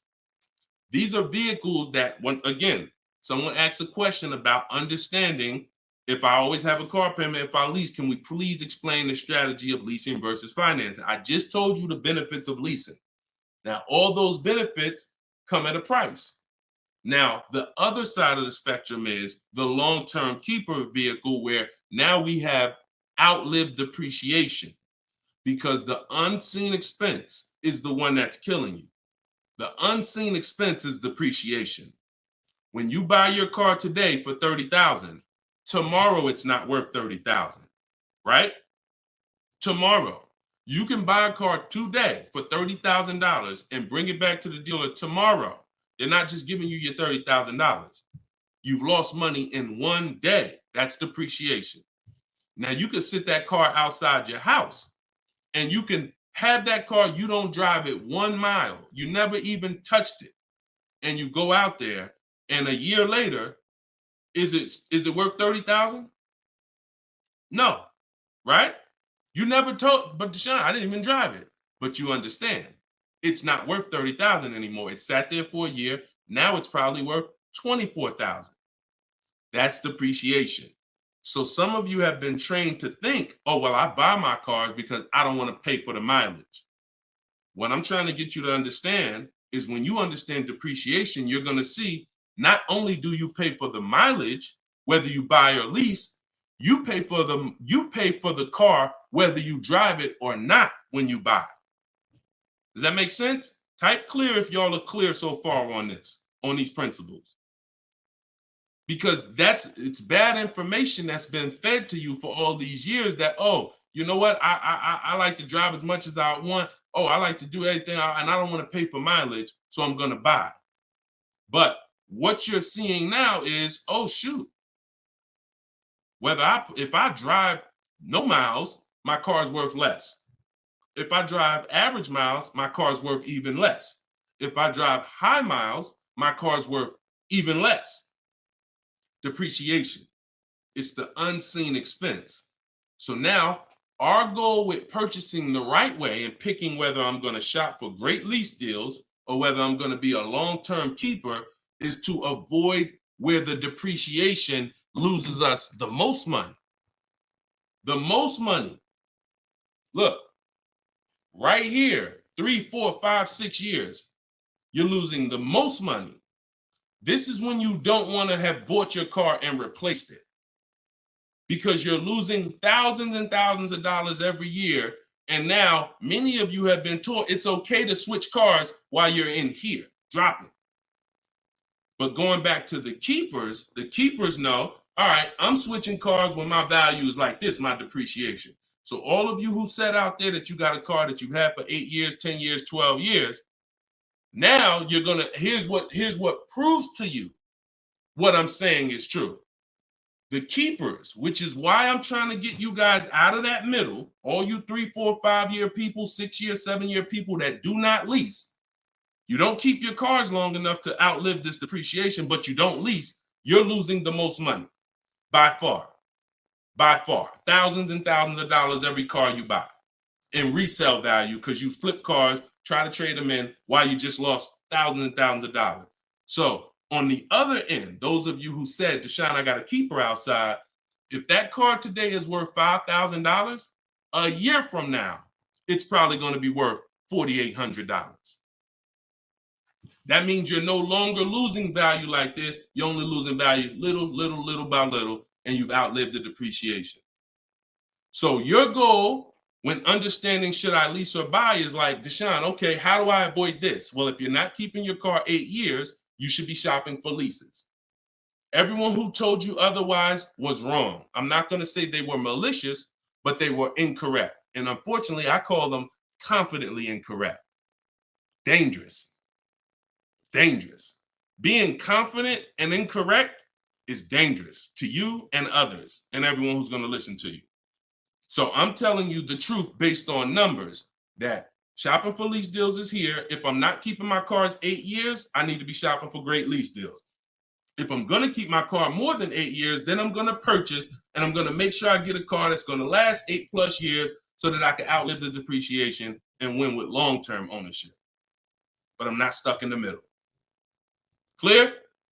Clear? Everybody clear before we move to the next question? JC said, my man hitting on all cylinders. I appreciate you, man. This is what we do, man. I've been doing this since 2006, man. I'm not new to this. I've been helping people save money on cars and make dealers bid for their business since 2021. And that's what I'm known for. Here in New Jersey, people know when I had my brokerage, Deshone is the person that helps people save money if you listen to him. If you don't listen to me, God bless you. I wish you the best. All right, so for all of you, cue the next question up, y'all. For all of you who just jumped on, this whole show is sponsored by my new book. Everything I teach is out of my new book. It's called Cars from Home, 7 Steps to Saving Time, Money, and Avoiding Dealerships. It's normally $97, but as part of our launch, you can get your copy for 75% off. It's a digital book. It'll be in your inbox in literally 3 minutes. And if you're on TikTok, you won't leave the broadcast, so you don't have to wait until the show is over to click the link in my bio, get your copy, and then you can come back and listen to the rest. Same thing on Instagram. And we got something in the comments for Facebook and YouTube. You guys can click the comment section, or if you're watching us on television, you can scan the QR code with your phone. All right, let's go, Dolan. Shoot that next one up, brother. Let's keep these questions coming, y'all. Keep typing them. And again, we're live right now, Wednesday. This is our Wednesday 12 p.m. live stream. I want to make sure I keep saying that because we broadcast these shows all day long so that some of you could tell your friends if they missed the live show, they can still see the broadcast. But right now, it's Wednesday, and this is our 12 p.m. live. So ask your questions. This ain't a rebroadcast. JC said, could you please share with us your insights on how to best eliminate dealer add-ons, addendum lists from the deal?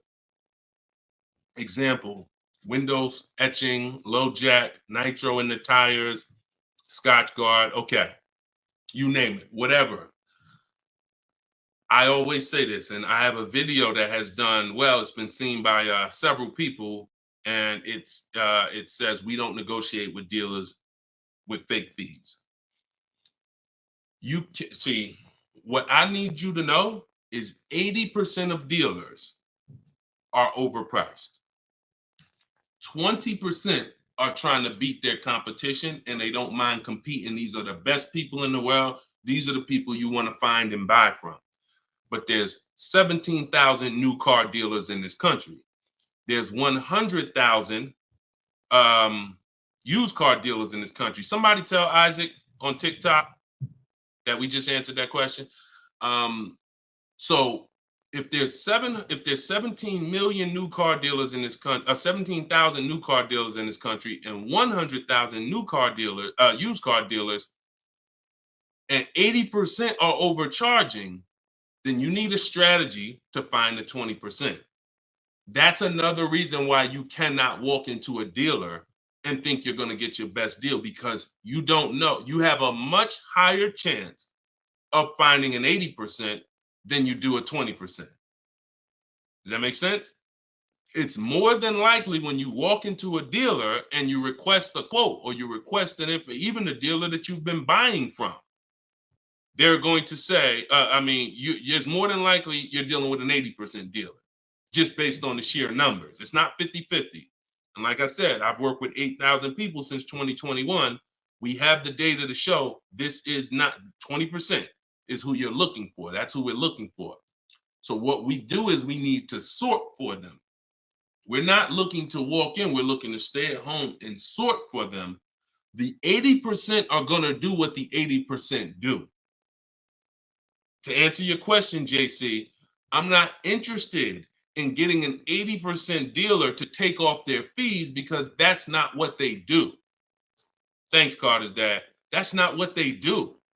They charge fees. People pay fees. People who walk into them and buy the old-fashioned way. Your friends. Some of my friends who don't know me, most of my friends know me though now. So, pretty much everyone that knows me in real life uses what I teach. But some of your friends, pretty much any of your friends that ain't doing what we teach, they're out there walking into dealers. And the 80% are going to do what the 80% do as long as people keep paying it. As long as people, all right, man, well, look, you're going to have to take some of that off. It's made up to begin with.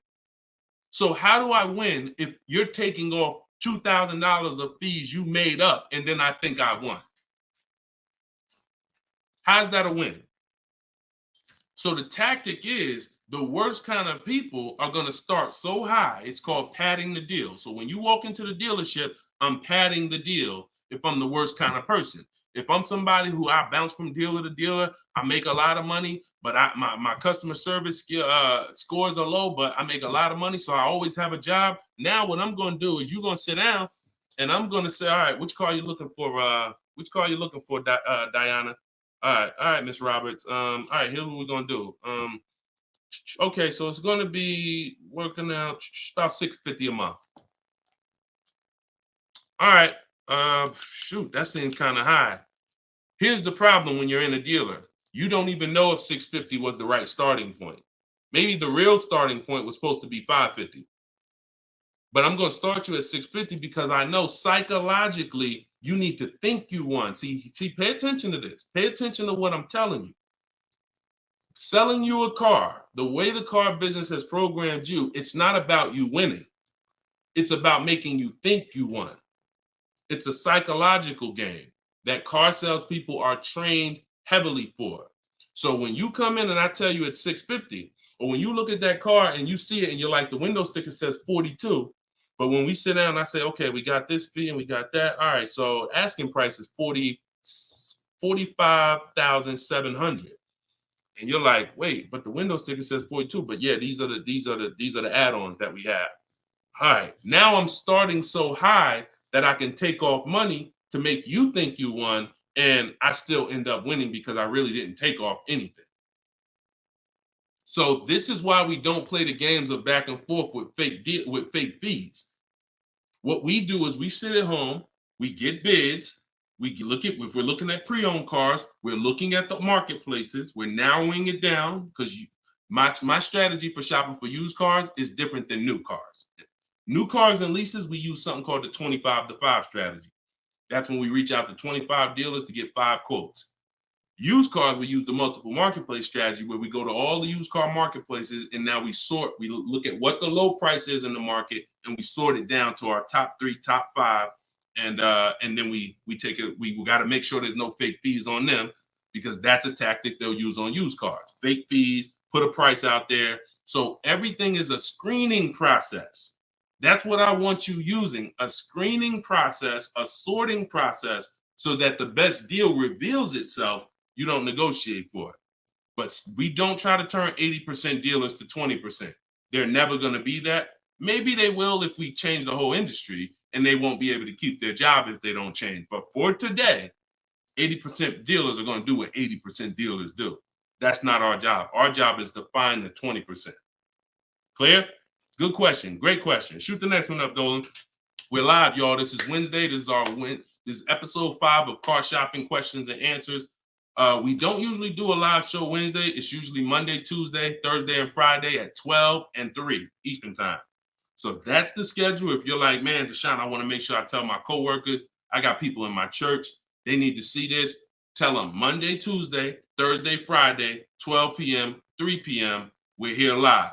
But all day long, we rebroadcast these lives so that even if they miss it, they can watch the show and watch the rebroadcast. Go ahead, Dolan, shoot the next one up. What if your car is damaged and you want to trade it? Okay, great question. And what you'll notice is a lot of people are going to ask the same question you have, because many of you are in the same situation. So what if your car is damaged and you want to trade it? It depends on how bad the damage is affecting the value, in my opinion. So let's say you have a vehicle that is barely drivable. You're selling it in its worst condition, and it's making, example, let's say you got a BMW, older BMW, the transmission's slipping, or the transmission's out, it doesn't drive, or it needs an engine. Something where literally the integrity of the car is totally compromised. That car is almost worthless. That car is going to be worth $500, $1,000, depending on the year, the mileage, $1,500. Meanwhile, if you put a used transmission in, this is why I'm an advocate. I preach you should always have a great local mechanic, a great local service shop in town that you use when your car has no warranty left. You must have this if you truly want to win, because these guys are usually 30, 40% of what a dealer is going to charge, because they don't have that overhead. So what I'm doing, if I got an older BMW, no transmission, a Nissan, no transmission, I'm going to get a transmission from a salvage yard to get a used transmission, a used engine, pay $2,500, drop that in, and then sell the car like that. And I can tell you that that's what my father did. Like, my father bought a GMC Envoy 2009, maybe 4 years after he bought it in 2013. So it was 4 years old when we got it for him. Then maybe 3 years after that, the engine went. So he got a used engine. He's been driving that car since like 2017 with the used engine, and he's getting ready to sell it, and he'll probably get $4,000 or $5,000 for it on Facebook Marketplace, because he's a low mileage driver. So you see how literally he could have went from switching a car when it was in its worst condition taking a loss for it versus investing the right money with the right person, getting the right engine, right transmission, drives it for a couple more years, and then can still pull a couple $1,000s out of it. Y'all clear? Y'all see how? Y'all see how? Type dollar signs if you understand that. That's the win right there. Not taking the loss and saying, all right, let me just get out of this car, it doesn't drive, and just taking the L. Big financial loss.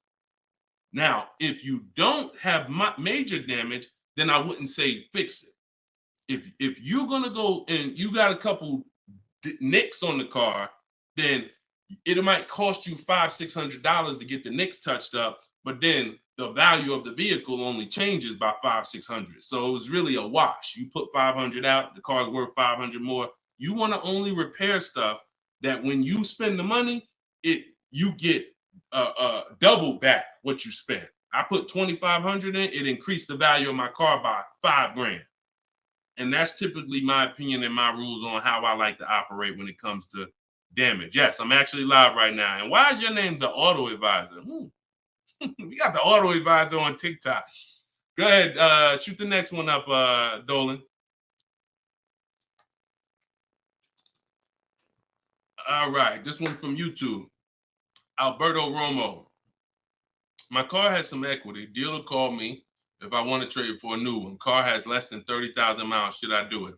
Who's getting calls from dealers right now begging them to come in and look and let them buy your car? Who's getting calls? Who's getting emails? Who's getting letters right now from dealers? Fancy Girl Kiki said me. You're getting calls, you're getting emails, you're getting letters. Hey, Ruben, we'd love to buy your car right now. Hey, Isaac, we could get you out of your car early. Come in right now. A lot of you, right? I see a lot of you.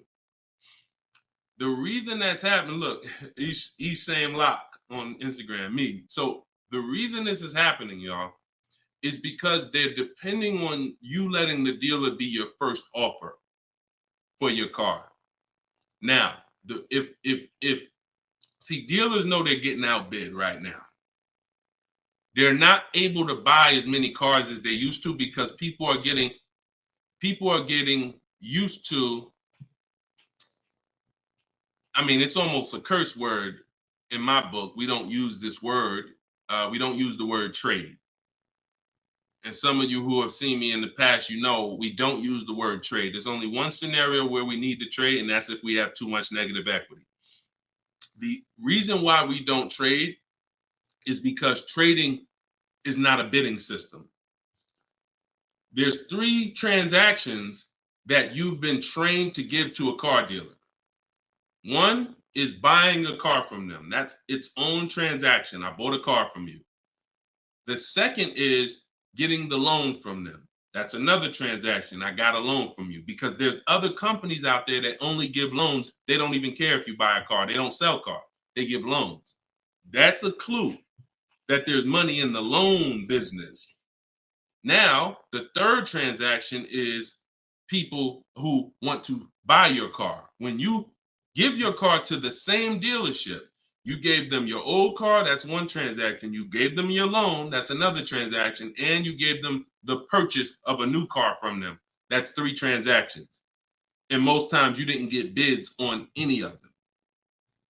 That's how you're losing money. You're probably losing $2,000 here, probably $1,500 on the loan, and then maybe another $1,000, $1,500 on your car that you gave to them. Hidden money. See, I'm not just here to teach you how to car shop from home the right way, strategically using my system. I'm also here to reveal to you the hidden money that you haven't seen in your car deals. So you got to stop doing combining transactions. That's why we don't trade. We get offers in my book, step 2. My book is 7 steps. Everything I teach is 7 steps. Those 7 steps won't change. First step is most important question. That's leasing versus buying. How many years you keep in the car? Second step is equity assessment. I need to get offers for my current car, my current lease, see if I have any equity, see if I can break even, or see if I have negative equity. Third step is deal structure. I need to find out how much this car is supposed to cost if I get a deal on it. I'm budgeting for a deal. See, we don't budget based on how much I could afford. I'm budgeting, I'm looking at a car if I'm going to lease and saying, if I'm leasing, this is what a good deal would be on this car. I'm budgeting if I'm purchasing, this is how much I'm coming up with. Watch this. Many of you go in and I only want to spend no more than $500 a month. Or hey, I only want to spend no more than $30,000. You end up spending $570, or you end up spending $31,500. Or they say, hey, yeah, we got you to $30,000, but what about the taxes? All right, well, I guess I'll just put that on a credit card. So you end up going over budget because you shop with your max budget in mind. We never shop with our max in mind. We shop with multiple goals below our max so that we always, no matter where we land, we're under our max budget. That's step 3. Step 4, we do something called shopping, not buying. We don't mix the two with my system. Shopping is deciding what you want. Buying is step 5 when we go into the market and we start getting offers on what we want. But when you get to step 5, you're in the market getting offers. Step 6 is paperwork and protection. All that paperwork that you need to know. All right, do I need this product? Warranties, all of that is step 6. And then step 7 is delivery. So everything I'm teaching you falls under one of those 7 steps. And I'm trying to get you to use a system instead of winging it. If you don't wing it, you'll be fine. But step 2, Alberto, is the equity assessment, where you're getting offers to find out what your car is worth. You can give the dealer an opportunity later to beat it, but you need to know. That's why we don't respond to those. Hey, come on in. Let me look at your old car. Let me buy your old car. Hey, come on in. Let me see. You need to call your bank for a payoff, and you need to go to CarMax, Driveway, Carvana, Kelly's Blue Book Instant Cash Offer, AutoNation, Sell My Car, Car Guru, Sell My Car. Take you 20, 25 minutes to do your equity assessment, and you got real cash offers that you'll know if I have equity in my car, and you'll know these people can cut me a check in an hour.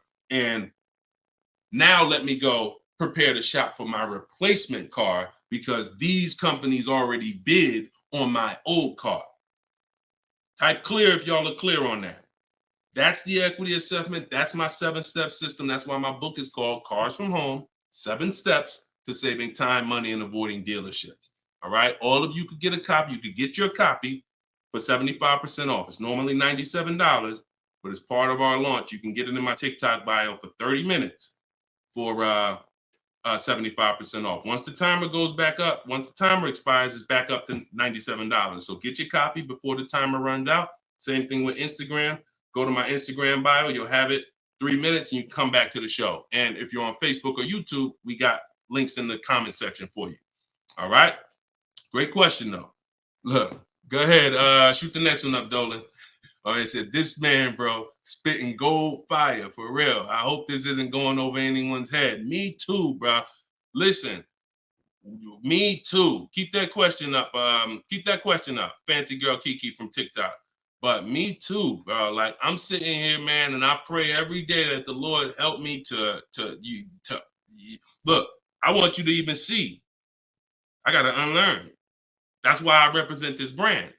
I got to unlearn. Like, I have been programmed, and the people who programmed me have actually programmed me because they make more money by me staying programmed. So some of you, it's unfortunate, are not going to spend $24. You're not going to spend $24. Now, I had people get the book for $97. It's people that might be on here that say, man, I got the book before we even had this sale. $97, but some of you are not going to spend $24 to get the book. But you want to go into a 5-figure transaction, a 5-figure, $10,000, $50,000, $100,000. Some of you who are buying luxury vehicles and exotics transaction, but it's something about not, and that's just unfortunate. All right, fancy girl Kiki from TikTok. Is it true that you can have your down payment go towards your payments? So all right. So when we're working out our loan, again, this is still combining the loan and the purchase of the car. Because when you're actually trying to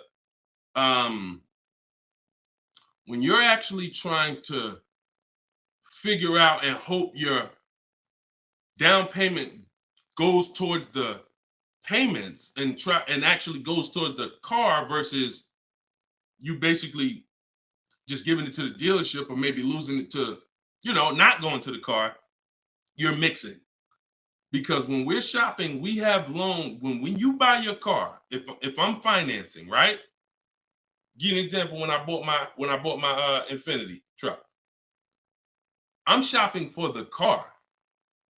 Once I get the car, now, and I use my perfect budget calculator. It's in my book. It's a calculator I created. See, that stuff I can't even explain on this show. I can't explain how a calculator that I created works.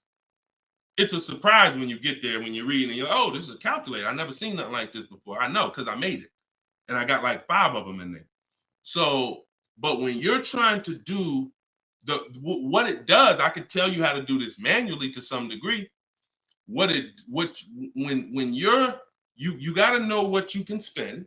That's why we have that budgeting exercise where in order for me to be at a $450 a month payment, I can't get any more than a $22,000 loan. If I get more than a $22,000 loan, then I'm going to have more than a $450 payment. So now you might say, okay, 6 years though, because if I go 6 years on the loan, then maybe I could get like $25,000 depending on my interest rate. But I need to know how much car I can buy based on where I want my payment to be. So now once I establish that in a budget exercise, you can do that with some calculators online, try to, but you have to account for taxes. The reason why these calculators don't work well, because they're not going to account for the taxes. They're not going to account for, any down payment you want to put in, and they're not going to account for any equity you may be getting. And then they're not going to give you these goals for, all right, a 5-year loan or a 6-year loan is 2 different prices. $450 a month for 5 years is not the same as $450 a month for 6 years. If I get a car at $450 a month for 5 years, I got a better price on it than if I got it for $450 a month for 6 years.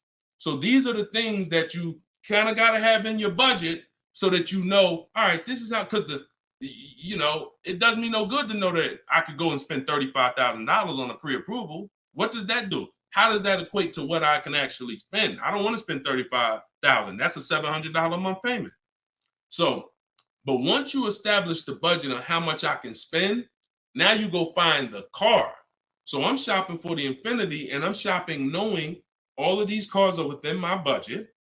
Now, when I actually get the car, now what I'm doing is going and I'm finalizing my loan and having multiple dealers, multiple banks and credit unions give me offers for my loan. Everyone can run my credit with a hard pull because I'm within the rate window where it's not going to affect my credit negatively. It's only going to weigh as one hard pull. I know you have heard, oh, don't let all these people run your credit.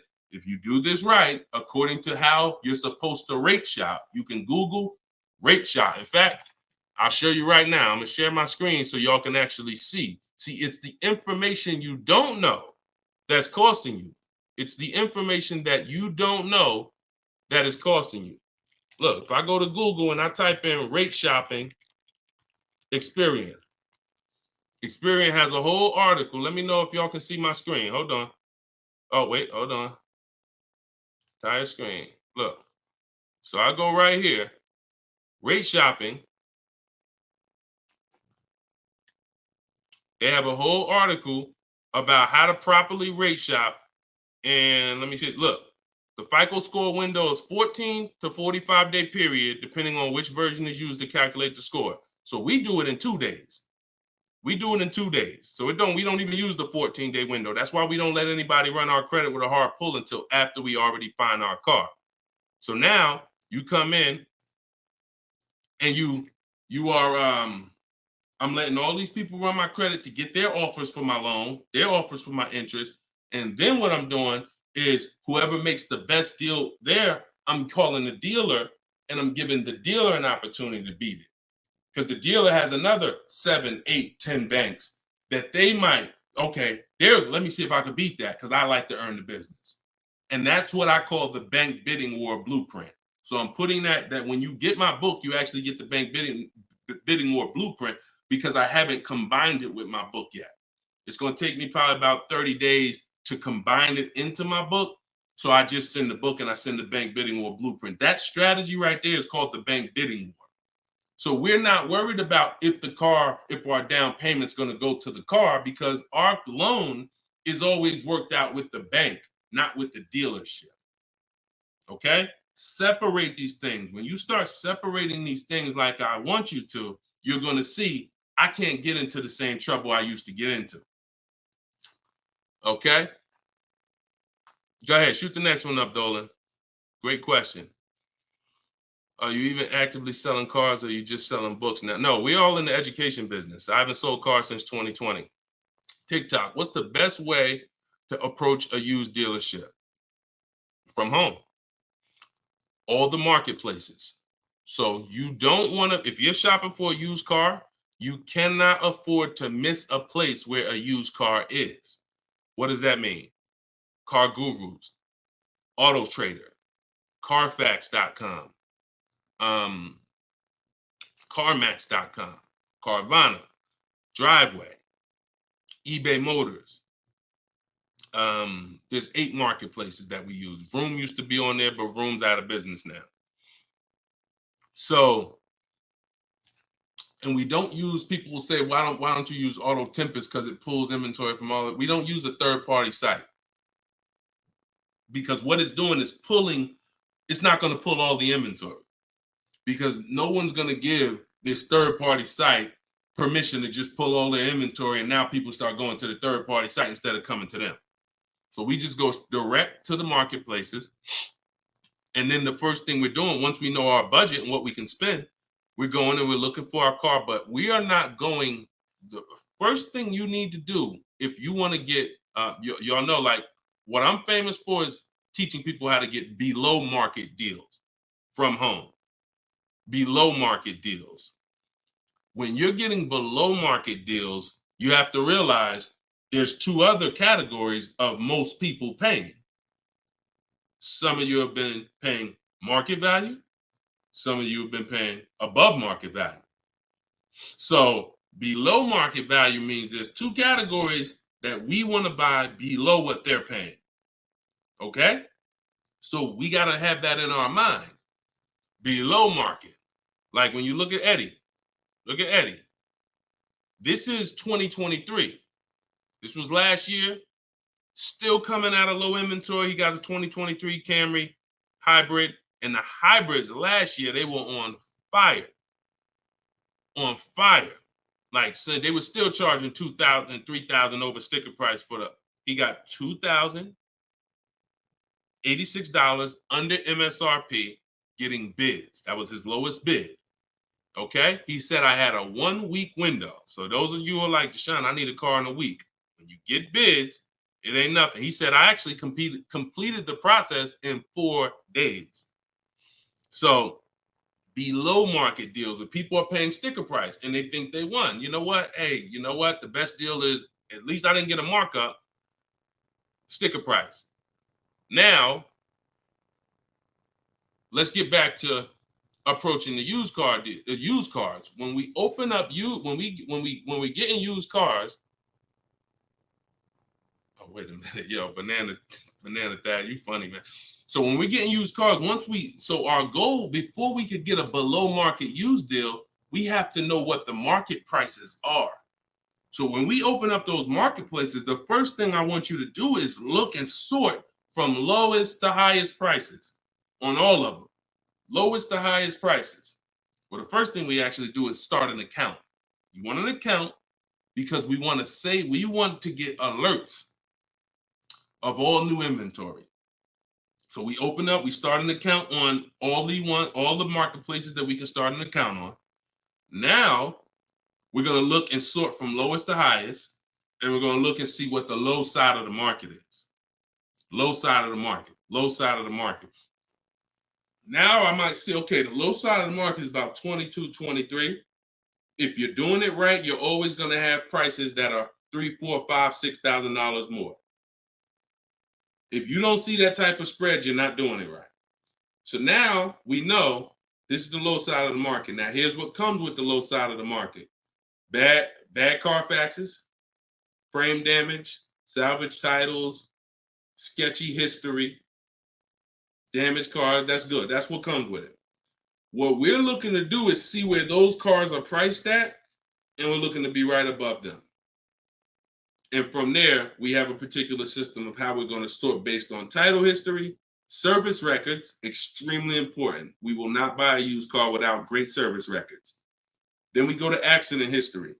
There's a couple different types of accidents: serious accidents, airbag deployed, vehicle towed. All of this is serious accident. I appreciate you, JCAA. Shout out to the sharers on TikTok.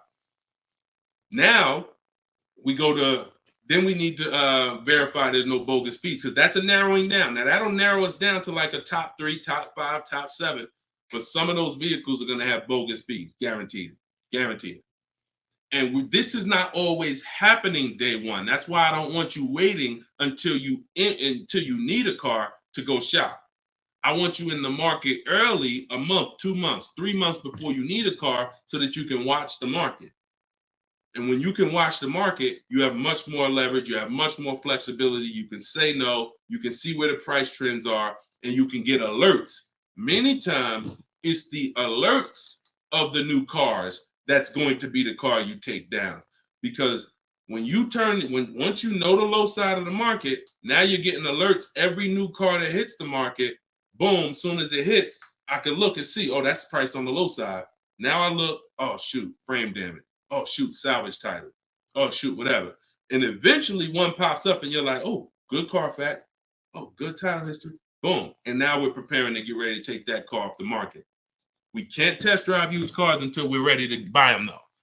That's the only reason we can't do 100% of our used car deals from home, ever. New car deals, we've had people throughout, use my book, in my course, 100%. Dealer delivers the car. That can happen. New cars and leases, 100%. Used cars, we can't. You must go to the dealer. You must see the car. You must drive it. And then that's when you're taking that deal across the finish line right then and there. Okay? That's a overview of what I call my multiple marketplace strategy. If you do that, you win. I mean, there's no guarantees in life. So I'm not here to guarantee, but I am here to say, you haven't had strategy. When you're using strategy and boundaries, you haven't had boundaries or strategy. You add boundaries and strategies to your car buying, 99 times out of 100, you're going to win more than you used to win. All right? Go ahead, Dolan. Shoot the next one up. Does your book teach how to sell and grow? I don't really know what that means. Sell and grow. This one's from TikTok. Do I get a discount for paying cash for a car? No. I know a lot of people told. Who was taught you get a deal for paying cash? Type a $sign if you were taught you get a better deal for paying cash. I got the book, the cheat sheets, awesome. Service connected. Don't use the cheat sheet. If you got the book, scrap the cheat sheets. The book is the nuts and bolts. The cheat sheets is an overview. I see you though. Use it. Win. So, all right. So you got Gina VL. You got I don't want to butcher your name, so I'm not even going to try. I see you on TikTok, though. I see Cozy Boy Nesto on Instagram. Okay, Monty. So my question was, who was taught you get a better deal by paying cash? All right. Now, I said type a $sign if you've ever heard this. Now, I don't want you operating with bad information. Let me tell you where this came from. And remember what I said earlier in the show. Earlier in the show, I told you, the car business is not about you winning. If you win, great, but it's about making you think you won. And I can only make you think you won based on what you tell me you need in order to feel like you win. So if you come in and say, listen, man, I'm paying cash, man, y'all got to do something better for me. I'm not going to sit here and tell you, well, you don't get a better deal for paying cash. Now, I would tell you, listen, I'm going to be honest with you. You can get this price whether you pay cash or not. So, like, there is no, but somebody who's like not going to be willing to go and tell you that, they're going to make it look like, all right, I got to make you think that the deal I'm giving you is because you pay cash. This originated from when dealers used to finance cars. There are still people And you may be one of them who think the dealer owns your car after you get it. That's why there are people who say if they can't afford a car, they say, man, I'm gonna get a dealer back their car. It's not their car anymore. Unless you're dealing with like a buy here, pay here place where they're actually extending the loan to you, it's not the dealer's car anymore. But back in the past, dealers used to extend loans. They would hold the financing. So if you offered them all the money up front, it was an incentive for them because they knew it guaranteed they get the money now. And it also saved them interest. It saved them, if they were holding the note, then they're still technically paying for that car. And they're like, okay, I could save you another $1,000, $1,500 because you're going to give me all the cash up front. It's not like that anymore. It's not. It literally from the time you leave, the dealership is funded in full in hours. Like by the time you drive off, wire transfer, the dealer is funded for the car. The funds come from Bank of America, Chase, TD, M&T Bank, whoever it comes from, wired to the dealer. From that point, it's between you and who? Who's on the title? Who's the ones calling you if you don't make the payment? Who's the one setting up the car to be taken if you don't make the payment? It's not the dealer, right? It's the bank. So it's always between you and the bank from that point, which is why you don't get an exactly life experience. You're not getting a better deal paying cash. And that's just because that's the way it's set up. Now, the rare exception that you may see, and this doesn't happen a lot, sometimes there's like a low interest rate. Like when I was with General Motors, we might have like all right, you could get 0% interest, or you could get a $5,000 rebate. Only on a new car though. But you can't do both. So if you had somebody who could pay the cash, maybe if they save more money by taking the rebate than they would if they were to take the loan. So in which case, you're not getting a better deal because you're paying cash. It's just an incentive to, you're getting a rebate. But so those are these are very rare circumstances. So I just don't want you going in and telling you that you heard that from me. And I'm just telling you that's the truth. Like that is the truth. And when you really look at how banking works and how dealerships work and the fact they don't own the car, you'll understand there's no incentive to you paying cash at all. And if you're not investing your cash, see, I want you to also think about what you're doing with your money. Because if you want to pay cash, God bless you. Pay cash. Interest rates are high. Put as much down as you can. Pay cash. Get the loan out of there as fast as possible. You're paying 6, 7, 8, 10%, 12%. Get the loan out of there. Pay it off or make a large down, only finance a small portion of the car. But if the rates are low, which at some point we do believe rates will be low again, or I always tell people in the bank bidding war, you got to check, see if there's any special interest rates. There might be 0%, might be 1%, 2%. So if those instances exist, there are people who your money's invested. You're getting 8% on your money. You're getting 6%. You're getting 10%. You're in real estate. You're getting 15%. It makes no financial sense to take that money that's earning money for you out and put it into a car that is going to lose money for you. That $20,000, $50,000 you put in the car is going to be worth half of that in 3 and 4, 5 years. 5 years, it'll be worth half. So these are the things I talk about. I don't believe in one size fits all car advice, y'all. That's why I'm always saying it depends on this situation. If you're this type of person, if you're keeping your cars 8 years, you should be buying. If you're not keeping your cars 8 years, you should be selling. You should be leasing. A lot of people think, okay, Deshone, you talk about leasing a lot. I talk about leasing for people who are not keeping cars 8 years because they've been taught that they should still be buying. But I'm putting you in the strategy that's custom to your life versus what you've been hearing, which is people telling you, hey, do what I do. Only buy used cars, pay cash for them. Now, that's your situation. So anyway, so all of this is out my book. Cue the next question up, Dolan. We got a couple more minutes and then we'll wrap. All of this is in my new book, Cars from Home. It's called 7 Steps to Saving Time, Money, and Avoiding Dealers. Normally $97. You can get your copy for 75% off for 30 minutes. It'll be $24. And everything I teach is in there. You know, everything that my video my students in my video course have had, my coaching. This is the same 7-step strategy that we use to get these below market deals. And I've been showing them throughout the show. So if you just jumped on, like we've been showing these deals throughout the show. All right. Go ahead, shoot the next one up, Dolan. How can we eliminate dealer ad? Oh, we did that one. Yeah, we did that one from YouTube with the dealer add-on.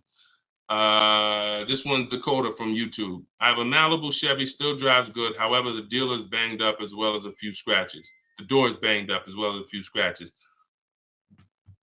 I mean, if it's cosmetic, if it's banged up, I won't worry about the few scratches because the few scratches is really what's normal.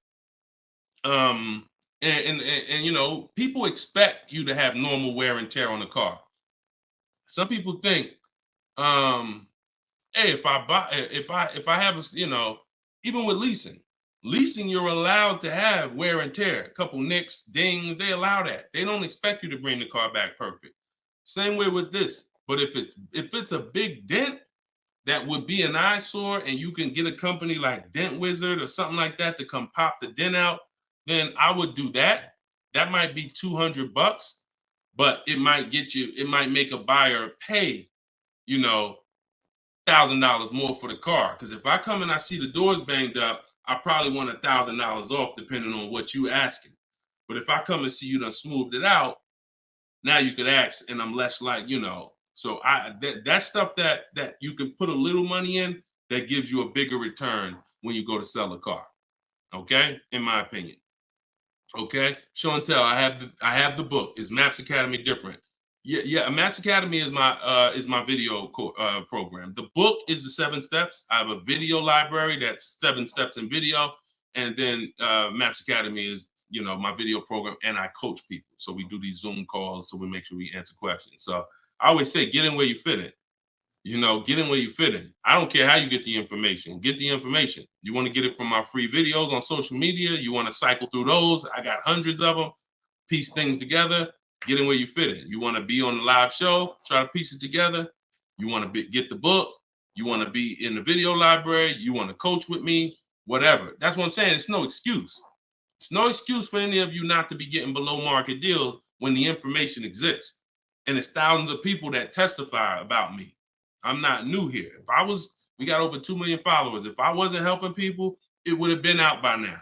Somebody would have wrote by now, oh, this guy don't do what he said. I got thousands of people around this country, testimonials, hundreds that we done just grabbed, boom, boom, emailing us, yo, look at my deal, look at my deal. So it's just, you are just now discovering what we do. But understand, we've been doing this. All right. All right. All right. Go ahead. TikTok. What would be the sweet spot year in buying a used large SUV, Suburban or Expedition? Much as you could afford. You see, so when you look at quality, this is why I like to have multiple goals. Because what I like to do is I like to have a goal, right? 5-year loan, no down payment. That's one price. 6-year loan, no down payment. That's another price. 5-year loan with the money, you know, I might say, okay, if I have to, I can put $5,000 down. You know what I'm saying? Some of you, that's realistic. That's how you look at it. Man, if I have to, I got $3,000 I can put down. If I don't have to, I don't want to. That's why when you use my perfect budget calculator, which is in my book, step 3, when we're budgeting, we're deal focused budgeting. Here's what you want to know. If I want to be at $450 a month, how much is $450 on a 5-year loan, no money down? All right, that's one purchase price. Now, second tier, $450 a month, no money down, 6-year loan. I told you, I pay more if I had $450 for 6 years than I $450 for 5 years. So that's the next step up. Then I say, okay, 5-year loan using my down payment money. And then my max budget would be 6-year loan using my down payment money. But understand, I'm still under my max budget. I don't care if I have to go, and then we have another step where some of you have an old car. You have an older car, you're going to be selling it. You got 3,000 equity, you got 5,000 equity. That's also in there. So then it'll be no down payment, no equity. No down payment, no equity, 6 years. Down payment, no equity.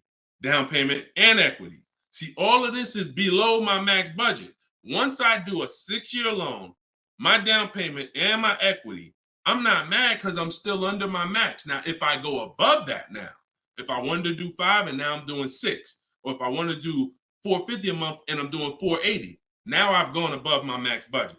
So my system for purchasing, we use this for new cars, used cars. Anybody who's getting a loan, this is what we do. This is in my book. My calculator generates those 6 goals for you.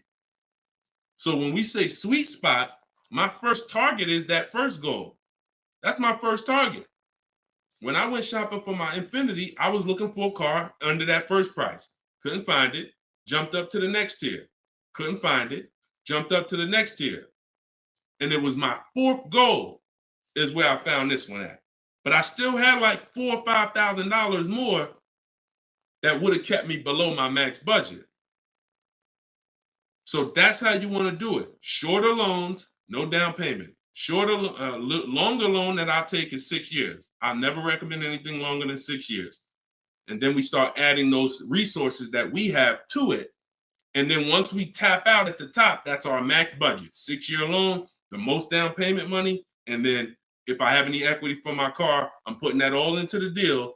And then as long as I find a car in any of those, and that's usually like a $10,000 to $15,000 spread, depending on, how much resources you got. That's a couple $1,000s right there. So that gives you the room to bump yourself up without letting a car dealer bump you up over your budget. All right? That's why it's called the perfect budget calculator. And I invented it. All right? Praise the Lord. Listen, I appreciate y'all. We've been on for about 1 hour and 15 minutes. We do these shows live Monday, Tuesday, Thursday, and Friday. Wasn't going to do one today, but you know what? I said, it's Wednesday. Let's jump on. Let's do a live. Let's get some questions. Let's get as many as we can. But this is what we do, y'all. You could tell your friends 12 o'clock and 3 o'clock, Monday, Tuesday, Thursday, Friday. You can meet me live on any of my platforms, Facebook, TikTok, Instagram, or YouTube. And we'll be doing this live Q&A to make sure you guys get what you need to save money and get below market car deals. That is the goal. So for those of you who like Deshone, I appreciate the show, but I want everything in one spot, man. I don't want to even have to come back to this show anymore. That's all in my new book, Car Shopping. It's called Cars from Home, 7 Steps to Saving Time, Money, and Avoiding Dealerships. You can get it for 75% off in my TikTok bio. It'll be in your inbox, and everyone who gets a car, who gets a book, right when you purchase, I give you a support email. So on that last page, you'll see a support email. If for some reason I don't give the support email out to the public because people just be emailing me with questions and all that, I don't do DMs. I don't do none of that because we got too many people to be doing DMs and all of that. Once you purchase this book, you get a support email. If for any reason your book doesn't arrive in 5-10 minutes, check your spam, check your junk folder. But if it's not there, then email us at support and we'll make sure we get you a copy right to you. All right. So use this information, get your book for 75% off. You won't pay the full $97 in my TikTok bio, in my Instagram bio, or in the comment section on YouTube or Facebook. We got a link in the comments for you, or you can scan the QR code. But that's what we do, y'all. Below market deals. That's the goal. Keep unlearning, keep relearning. I appreciate you. All right. See y'all on the next live.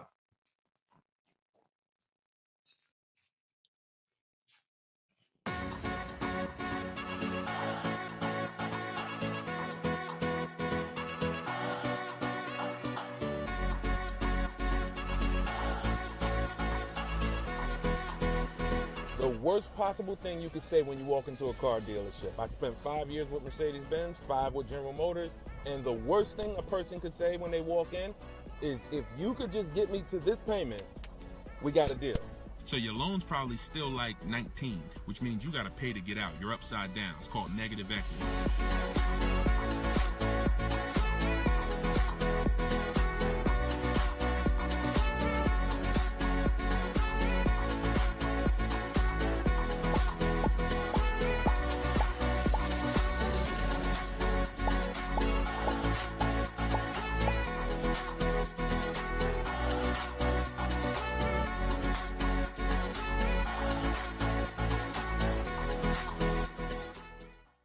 NY Gail, welcome everybody to episode 6 of Car Shopping Questions and Answers. I am your host, Deshone, publicly known as Deshone the Auto Advisor. We do these shows Monday, Tuesday, Thursday, and Friday live at 12 p.m. Eastern Time and 3 p.m. Eastern Time. So I know some of you may see our live rebroadcast. That's for you to tell your friends about. That's when you can't make the show, you catch the rebroadcast.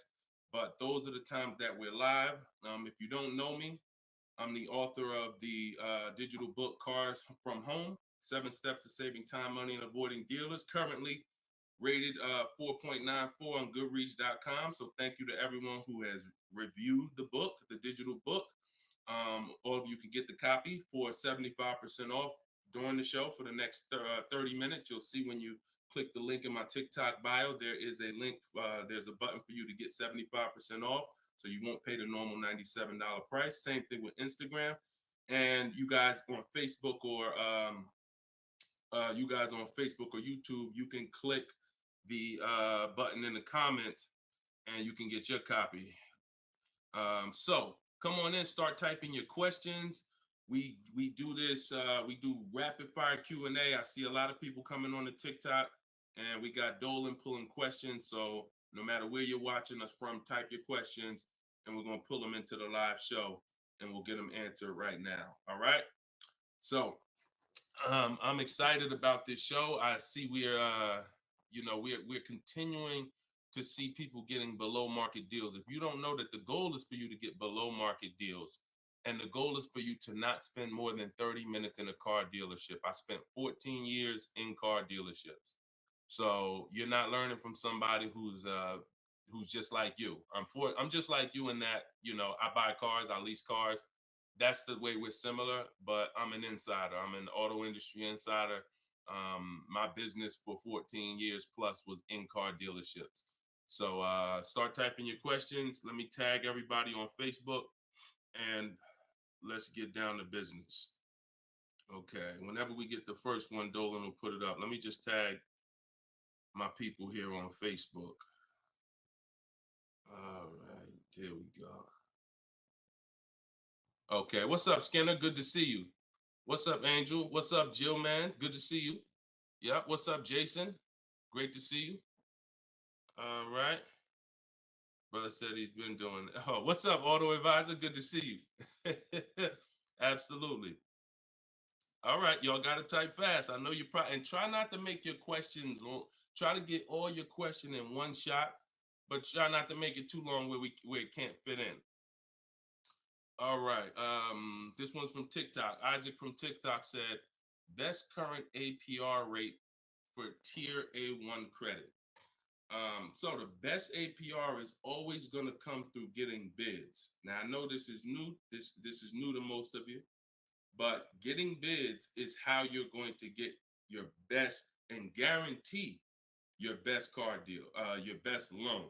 So I'm going to lay out this process we call the bank bidding war. And if you follow this step, you'll be able to have 10, 15, 20 banks and credit unions bidding for your loan. And then you'll be able to pick the best one. And the way you do this is extremely important, because if you do this right, then it's only going to have the same effect on your credit score as one hard inquiry. So think about what we're saying. We're going to allow multiple people to access our credit with hard inquiries, but at the end of this period, after we get our car, the weight on our score, the effect on our credit score is going to be one hard inquiry. So the first thing, there's 3 rounds in the bank bidding war. The first round is to always check and see if there's any special interest rates or special promotional rates that are being advertised for the car you're looking for. So let's just say you're shopping for a, Kia Telluride. You're gonna now check and see, is there any special interest rates? 0%, 0.99%, 1.99%. All of these rates are like a finance rebate. That means there's no bank or credit union that's gonna beat them. So this is the first round. So if we do get a special interest rate there's no reason for us to even shop for interest rates other than that. Because again, no bank, no credit union is beating 1.99, even 2.99. Now, here's what you have to check when we do that. How long is that loan? Because some people might give you 1.99, but it's only for 36 months. And some of us are not going to take a loan for 36 months because the payment's going to be too high. You might need a 5-year loan or a 6-year loan. So we're not just looking for if there's a special interest rate, we're looking for what is the term. Shout out to everybody coming in. This is our Thursday, April 18th, episode 5, live car Q&A. So we're actually live right now. This isn't a rebroadcast, so you can come on in and start typing your questions. And we're talking thousands over here, not hundreds. Okay, so that's round 1 of the bank bidding war. Now, let's just say we do that and there's no special interest rates. Now we're moving on to round 2. But round 2 comes after we find our car. So once you find your car, no one has touched your credit with a hard inquiry yet. Pay attention. You have not heard me say at any time hard credit pull at all. When you're shopping for your cars, no hard credit pull. Nobody's running our credit while we're shopping. Once we find our best deal, once we find a dealer that's going to sell us the new car for the lowest price, we lock up that car, usually with a deposit, reserve it. And now what we're doing is we're telling the dealership, I'm going to take this buyer's order. You're going to get a buyer's order. You're going to come home. And now you're going to now the second round of the bank bidding war is about to start. You're going to come home. You're going to call your bank if you have one, or your credit union. This is when you're going to let them access your credit. Because if you've ever tried to actually get a bank to tell you what the interest rate would be, like a pre-approval, many of them, and if you've experienced this, I want you to type a 1, many of them will say you need to have a car first, right? If you've experienced that type of 1, you call your bank, hey, I'm trying to get a pre-approval. They're like, okay, well, we need the information on the car. And you're like, well, I'm trying to get the pre-approval so I can go get the car. So that's why we don't follow that process of getting a pre-approval beforehand. Look, Marinette, you've experienced it on Facebook. So when we look at having the buyer's order for the car that we reserved, you have everything you need now. You have everything the bank could want. And you're now going to call your bank, or if hopefully your bank and credit union has a website, you could do this all online. And you're going to get as many approvals, offers as you possibly can. In my book, I list a couple: your bank, your credit union, online banks, Lightstream, community credit union, everybody who can lend in your state, you want them bidding. This is very important because some of you haven't been trained to see. My job is to not teach you just how to buy from home and make people bid for your business. My job is to show you everyone willing to listen. If you're willing to listen, I'll show you where the hidden money is in your car deal. The money you have not been trained to see, or the money you've been trained not to look at. And the people who have trained you not to look at this money are usually the people that's making the money. So you have to see that one point. Let me give you a scenario here. Let's go to an auto loan calculator so you can see how much money is just in your car loan. Just in your car loan. And we're going to do a couple different interest rates so y'all can take this serious, and you'll see why you need to be getting multiple bids for your interest. So if I'm buying a $30,000, if I'm looking to borrow $30,000, let's take $30,000 for an example. Average, pretty good average. Average price of a car is probably higher than that, but let's use 30. Now, if that interest rate is 5.99, total interest paid is $4,791 over the course of 5 years at 5.99. If the interest rate is 7.99, total interest paid is $64.89. That's over $2,000 difference. 2 points, $30,000 loan. Now, some of you are going to be borrowing more than that. Some of you are getting $50,000 loans. Interest at that same 7.9 on a $50,000 loan is $10,815 over 5 years. Now, if you can get 2 points less, 5.99, interest is $7,984. This is $3,000 difference. So, do you see how if you're not getting the best loan offer just as serious as you're taking trying to get the best price, you get a good price and then you'll give it back to the bank who's giving you the loan. So this is why we get big. So we're now going to let all these people run your credit. This is when you do your hard inquiry. You don't do it before this. Hard inquiries, credit unions, online banks, your bank, your credit union, everybody's bidding now. And now what you're going to do, once you take the best offer from that round, that's round 2, that's when you're going to call the dealer and you're going to tell them what that best offer is and see if they can beat it. Because the dealership has another 7 to 10 to 12 banks that they're going to be competing to try to get your business. So this is the bank bidding war. So when I created this product, and if you do this right, as I said, what I know you were taught, who was taught, be honest, we're live right now. This is our Thursday, 12 p.m. live.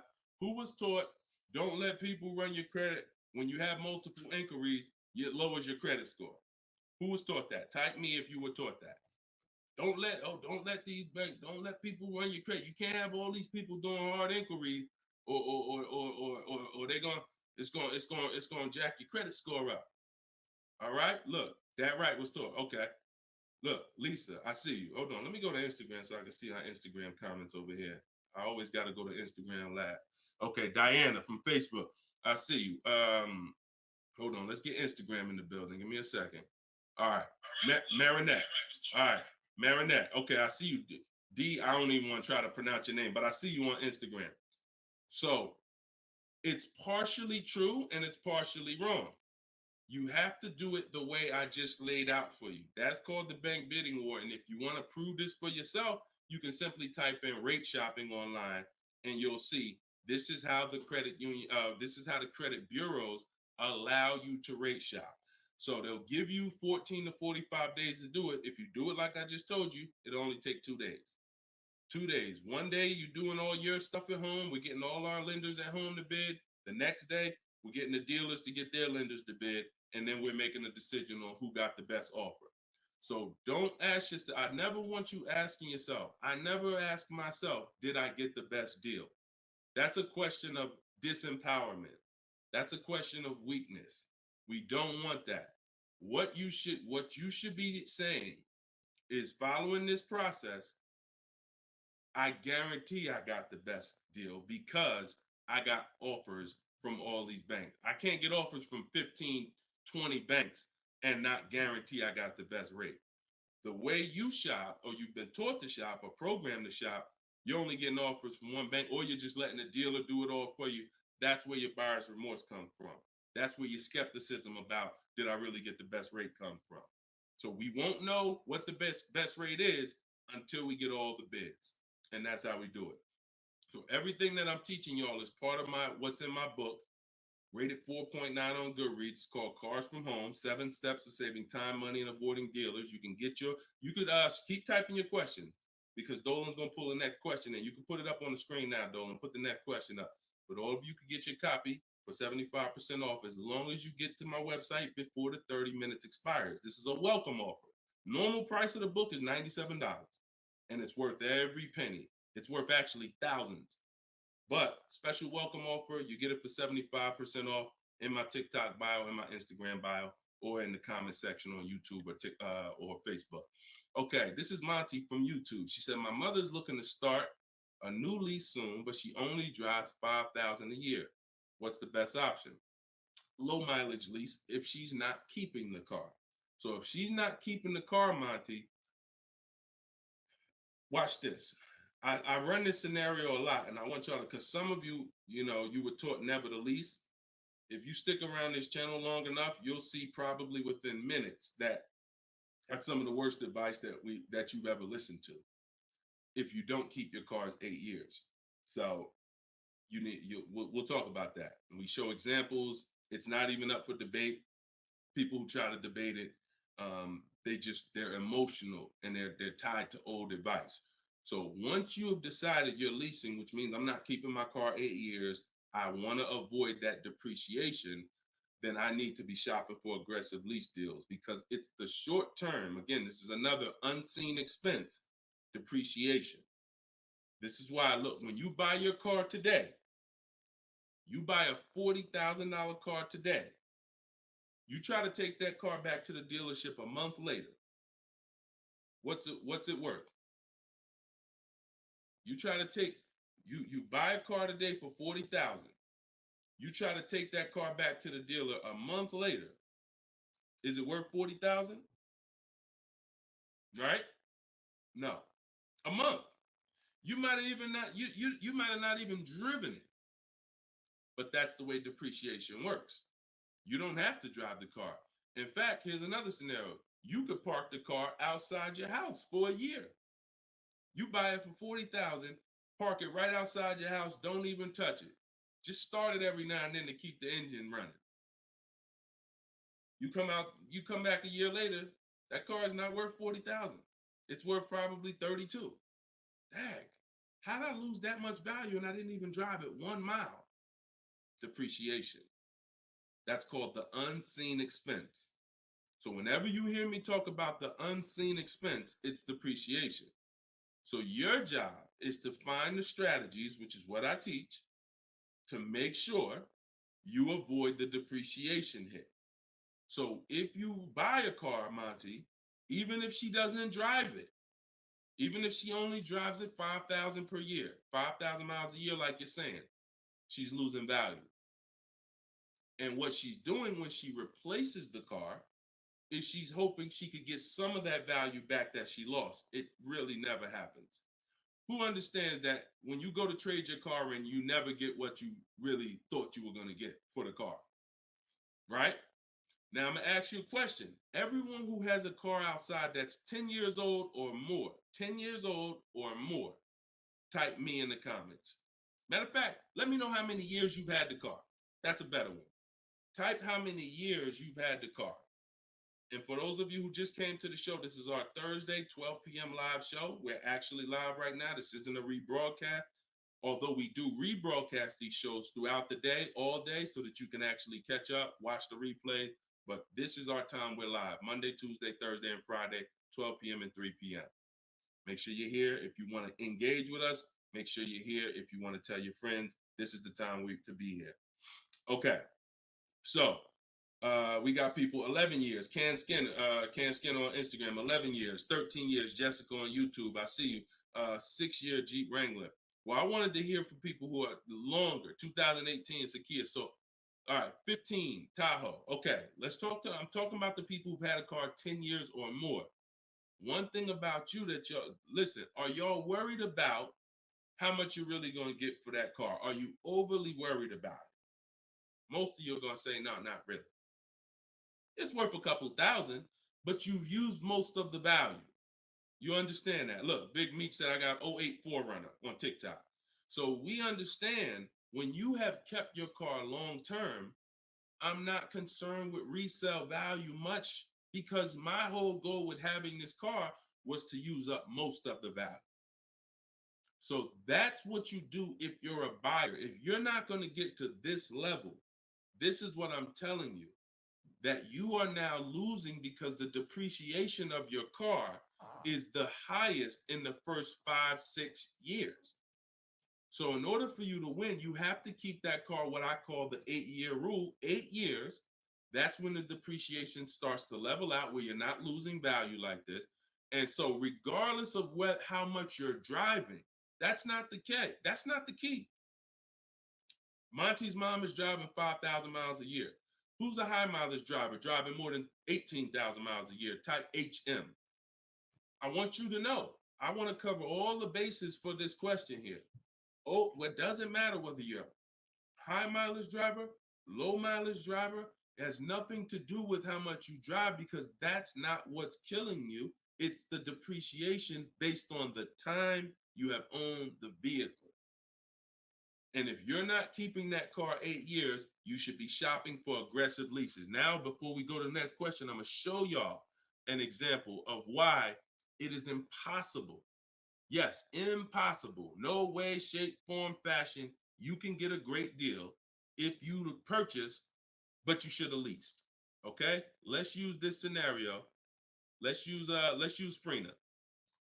Let's use Frina as an example. So Zafrina, she picks up, and you can see this date. She's recent. This is just, not too long ago.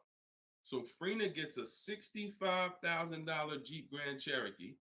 She uses my system. You can see she uses the Cars from Home system, where she gets bids, multiple bids. We get at least 5. So don't look at this price and be like, oh, Deshone, that looks incredible. Yeah, that's because we get this through bidding. You get the best price. That's what we do here. So stick around, you'll understand if you're new to the show. But she's paying $579 a month for a $65,000 Jeep Grand Cherokee. Just so we can, let me level this out for y'all. If she pulls up to someone who decided to purchase because they didn't understand leasing, or they was taught never lease, so they're gonna go in, they want that same truck as her. Let's just assume they got a ridiculous, how much is a great discount on this Jeep?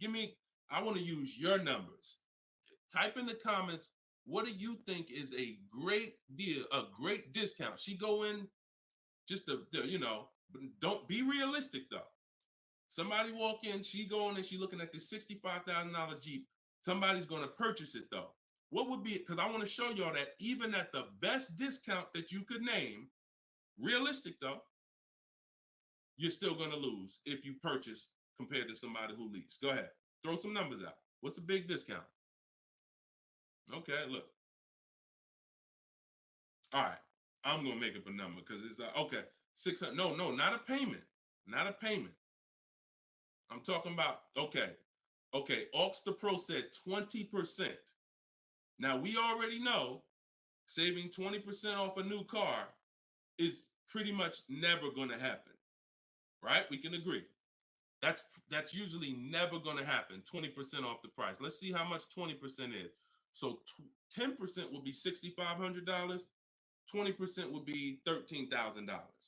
So let's say they knock $13,000, an impossible discount. Somehow we do something never been done before. They end up getting this car for $53,000. $53,000. Every $5,000 on a loan is how much per month, y'all? Some of you know, some of you seen my videos, some of you been on the show before. Every $5,000 on a loan is about how much per month? $100. Exactly. So let's do this math now. Continuing to drive this point home that there is no way for you to get a great deal when you purchase, but you should have leased. So the same person who just got this unbelievable, never gonna happen discount of 20% off a brand new car, $53,000, what's their car payment? $53,000, car payment's about $1,050 a month. $1,050 a month for 5 years. Let's just say they take another year on the loan. They say instead of a 5-year loan, let's take a 6-year loan. $900 a month for 6 years. Freena's paying $579. Is that sinking in? Type $ if that's sinking in. that, whoa, you telling me, Deshone, the same price that this person just got, and she got a ridiculous lease on it, she's paying $579 a month, even if a person got an never gonna happen discount. I literally just took what my man here on Instagram threw out, and he knew he was throwing out something crazy by saying 20%. Even with the 20%, payments $500 a month more than Freener got leasing it. Now let's do one more scenario here. One more. See, all of this is what I'm teaching. This is in my book. This is why the book is 4.9. Goodreads.com. Thank you to everybody who's reviewed the book, Cars from Home, 7 Steps to Saving Time, Money, and Avoiding Dealerships. One more scenario. Let's throw a used car in here. So we already looked at Freener's deal, brand new, great lease. Second, brand new, never gonna happen discount. Now let's throw a used one in there. Let's say somebody says, you know what?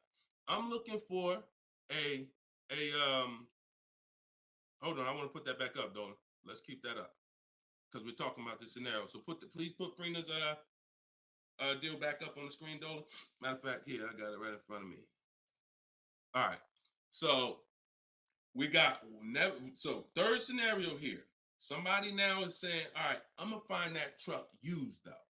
So instead of 65, good price on a used one. Let's say we find one that's like 40% off, 3 years old. Again, I'm using extremes to show y'all. So some of you are like, Deshone, if you're using extremes and it's this different, dang, I've been overpaying by not understanding leasing. Yep.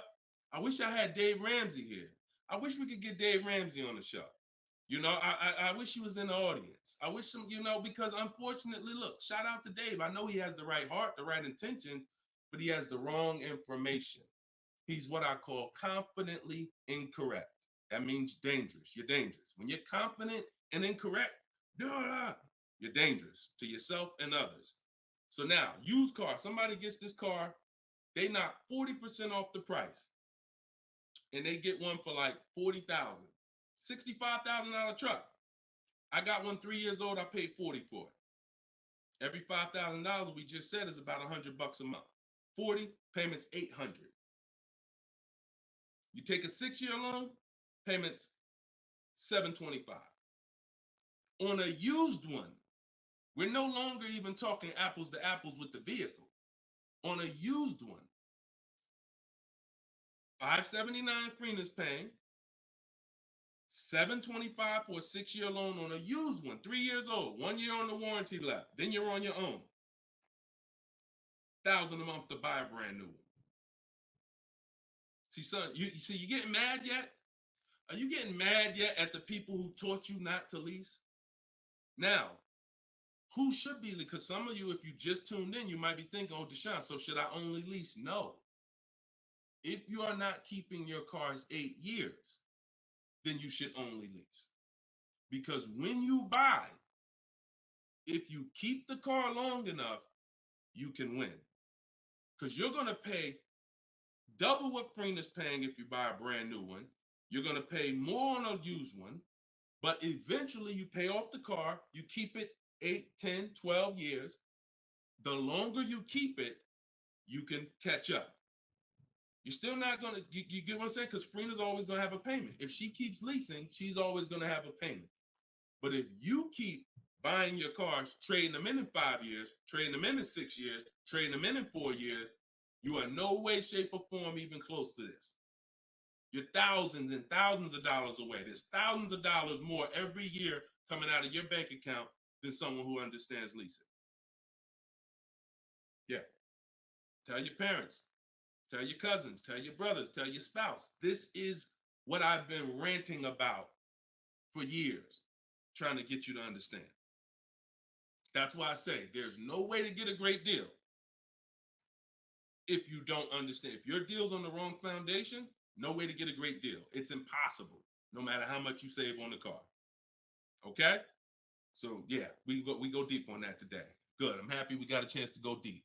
All right. I see a lot of people typing $signs. You understand. All right, Dolan, shoot the next question up. Skinner, I see you on YouTube, man. It's real. It's real. This is what we do, man. I'm glad we gotta look. I'm the bad news first person, so don't think I gotta share the bad news first, and then but I'm also giving you the olive branch to like you can change this. You can start doing things different. You can start shopping different. You can learn how to make these people big. So go ahead, shoot the next question up, Dolan. Let's keep them coming. We're Thursday. We're live right now, y'all. So if you just jumped on the show, this is our live 12 p.m. show. Type your questions, and can y'all tap the screen on TikTok? Can we shoot those likes up? Can we? If you're gonna spend time with us and you're getting value out of what we're doing, I need everybody who's getting value hit the like button and start tapping the screen if you're on TikTok just to show that. Run those likes up. All right, I see it. See y'all lighting it up already. All right, Facebook, James. I'm an old school guy that was told not to let anyone run my credit. I'm not even sure how to download your book. Maybe you could walk us old timers through the process of downloading it. Unfortunately, I teach an online system. I'll be the first one to tell you my system's online. My system's right here in front of a computer. I've worked personally with probably 1,600 people personally in my coaching program since 2021. They got to know how to use a computer. I've had older people who get their children, who get their grandchildren come because and sorry y'all, my eyes are watering. I got a little something trying to jump on me, but we good.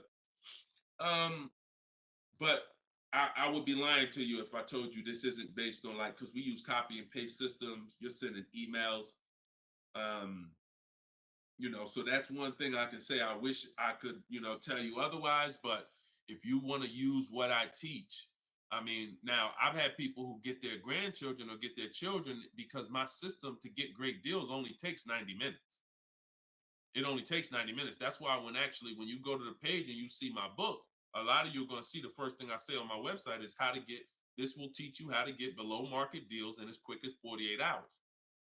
And the time you're putting in to get those deals is probably going to be about 90 minutes once you learn, as I walk you through my 7-step process.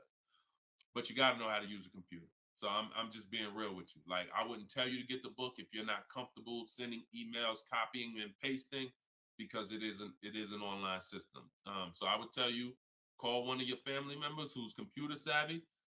Tell them, hey, get this book, work this for me, help granddad out, help dad out.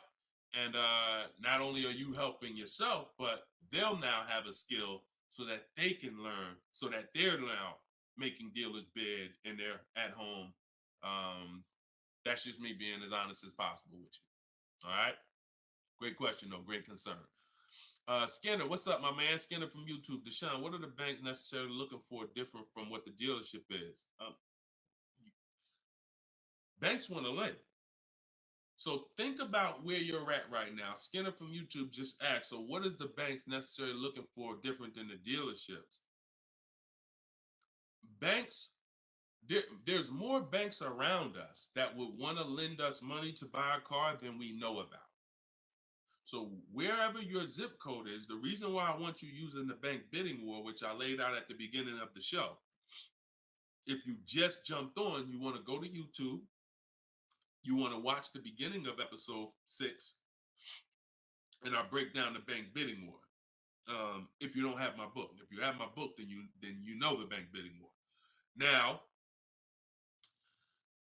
it's about letting the people who want to bid, because the dealers, here's the difference. It's your positioning.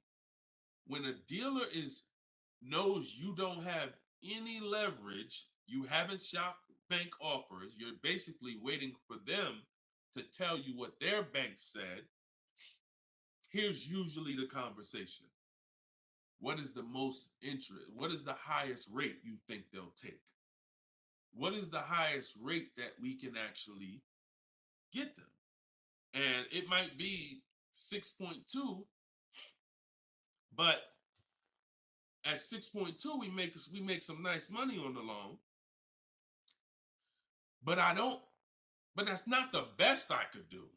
But I'm not going to give them the best I could do, because what sense does that make? I'm going to give you the most you're willing to pay. So if I go out and say, look, we got you 6.2, your payment's this. If you don't fight them, then that's what's going to happen.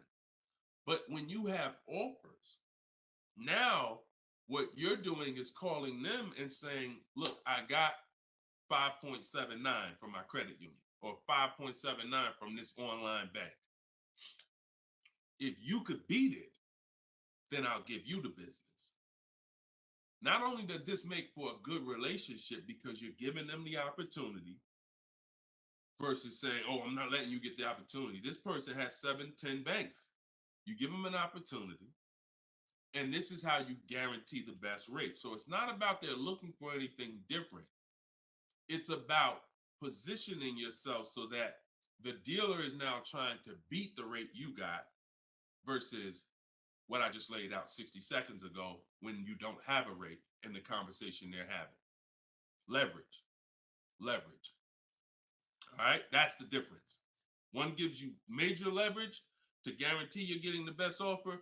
One, you have no leverage, and so there's no guarantee. And you'll always drive wondering, man, could I have gotten a lower interest rate? That'll always be in the back of your mind.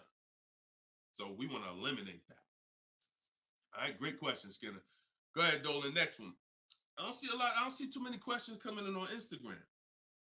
Instagram, where y'all at with your questions today? We getting questions from TikTok. I see a lot of them.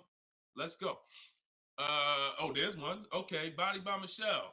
When buying a luxury car with cash, when should I let the salesperson know? Okay. The process of what we teach doesn't change doesn't matter what you're buying. We've had people get Maseratis, get high performance BMWs. I know this works because bidding just works. So first thing you have to do, Michelle, is realize I need to get at least 5 offers, because we're so concerned with how we're going to pay for the car that we're not thinking about which dealer is going to sell us the car for the lowest amount. Now, some of you may have been taught every dealer has the same price. I got this clue when people started saying things like Nissan doesn't have good deals. Hyundai, the deal on the Hyundais right now are terrible. That's either coming from 2 things, and they're both wrong, that I want you to stop today. Looking at advertisements, commercials, because some people say, Deshone, I look at that, the commercial says that, I got to put down $4,000 if I want to lease that vehicle. That's an advertisement. It's not a deal. It's a custom thing they put together that they want to present to the public. It's not a deal. When you look at what I just showed you with Frina, when you look at Danielle's lease on her Audi A3. She's paying $550 a month, $44,000 Audi A3. She only put her first look. This is her words. Due to circumstances out of my control, I had to lease something quickly. So my program, I told you, as quick as 48 hours, you can get below market deals. This doesn't take days and days and weeks. I took the course last weekend, did all my emailing back and forth because she's in my video program. So I do have my book, and then I have that same book in a video program. You pick.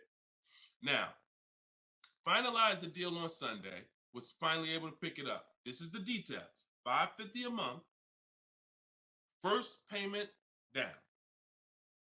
Included maintenance, gap insurance, all fees, taxes, registration, 12,000 miles per year. MSRP was $44,000. If we saw a commercial, or if we went on Audi's website right now, that is not what they're advertising for that car's lease. They're probably advertising $479 a month with $3,700 due at signing, plus tax and fees, which would end up, if you wanted to get to this payment, you probably need $5-6 grand up front. That, I'm telling you, stop looking at commercials. Those are not deals. We don't look at commercials to dictate what the deal's going to be. Nothing that I'm ever going to show y'all that people are getting learning from me is ever going to match a commercial. Second thing that people might be looking at when it comes to what they deem they can get for a car is going into one dealer. That's it. Going to one dealer. What's the price?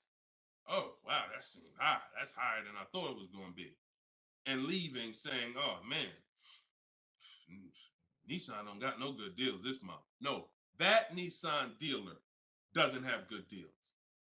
And again, you have no leverage. So the first thing I want you to think about, Michelle, is changing the way you shop so that you can forget about how you're going to pay for the vehicle. First paramount thing is to make sure that I'm getting 5 offers, because we've done the statistics. I got people all around the country shopping that report to me. 80% of dealers are overpriced. I'm telling you numbers that I don't want you to ever forget. 80%. That means out of 100 dealers, 80 are overpriced. 20 are the great prices. So you're not going to walk into a dealer and get a great price, because you have more of a shot of walking into an 80% dealer than you do a 20%. So you stay at home. You could do it my way, which is in my book, totally online. You use my scripts, use my templates, they're copy and paste. Or if you want to do it your way, you can call around and get several quotes. But you need to get at least 5, because you're going to be amazed how different the quotes are. One dealer's charging $550, another dealer's charging this, another dealer's charging this. Hey, that's a $5,000 difference. That's the way it should be. That's the way it should be. Okay? So that's what you focus on, Michelle. Forget it. If you're going to pay cash, keep that in the background. People walk into a dealership all the time. You see it on internet. They make videos about it. Oh, I'm walking in, man, about to get this Lamborghini. Yeah, I want that black one right there. Boom. All right, write him up. Let's get him out of here as fast as possible before he realizes what he needs to ask. Okay, and he don't want to look like he's negotiating. You're going to overpay all the time. People celebrate the cars, but they overpaying for them. So don't focus on how I'm getting the car. Focus on, let me get these offers so I can make sure I get the best price. Once I get the best price, here's the cash. Okay? Great question. Shoot the next one up, Dolan. We're live, y'all. This is our Thursday, 12 p.m. show. We'll be live for about an hour. So we're going to try to get through as many questions as possible, but I don't like to give short answers. And for those of you who like to shine, I want all the answers in one spot. That's in my new book. It's a digital book. It's called Cars from Home, 7 Steps to Saving Time, Money, and Avoiding Dealers. And you can get yours, have everything I teach in one spot. If you get the 75% off price, it's $24. It'll be in your inbox in 5 minutes. You can get it in my TikTok bio. You can get it in my Instagram bio, or on Facebook, YouTube. We got a link in the comment section for you that you can get your copy at 75% off. But it's only for 30 minutes. Once the timer expires, it does go back up to the $97 price. Okay, YouTube, Hanako. Sorry, hold on. Eyes water, I'm sorry. All right, YouTube, Hanako. What if you guess incorrectly on what your yearly mileage will be for a lease? Can you renegotiate your lease if you will go over the mileage? So some brands will let you buy mileage before the lease ends. So you can buy them, but I think BMW has it where you can buy the mileage for like 15 cents, but you can't be within like the last 3 months or last 6 months, something like that. So everybody, if you do have that option, you want to call your leasing company and you want to see. But I teach to estimate your miles. Like I have a chapter in my book. It's not even a chapter. It's like a little section called Choose Your Mileage Wisely, where we walk you through the math. Now, sometimes lifestyle changes. You were working 10 miles from home. Now you're working 30 miles from home. That's understandable. What I like to do is we always do an equity assessment. Who has a lease, but you didn't know you could sell leases? Type of question mark. If you did not know that you could sell a lease, I want you to type a question mark in the comments, because you need to get familiar, and every one of you who are going to be replacing your cars, whether you own it, lease it, anything, you need to get familiar with what we call an equity assessment. Yep, I see a lot of you. So a ton of you have leased cars and you didn't know that you can sell leases. So imagine how much that's cost you so far. Again, I'm the bad news first person.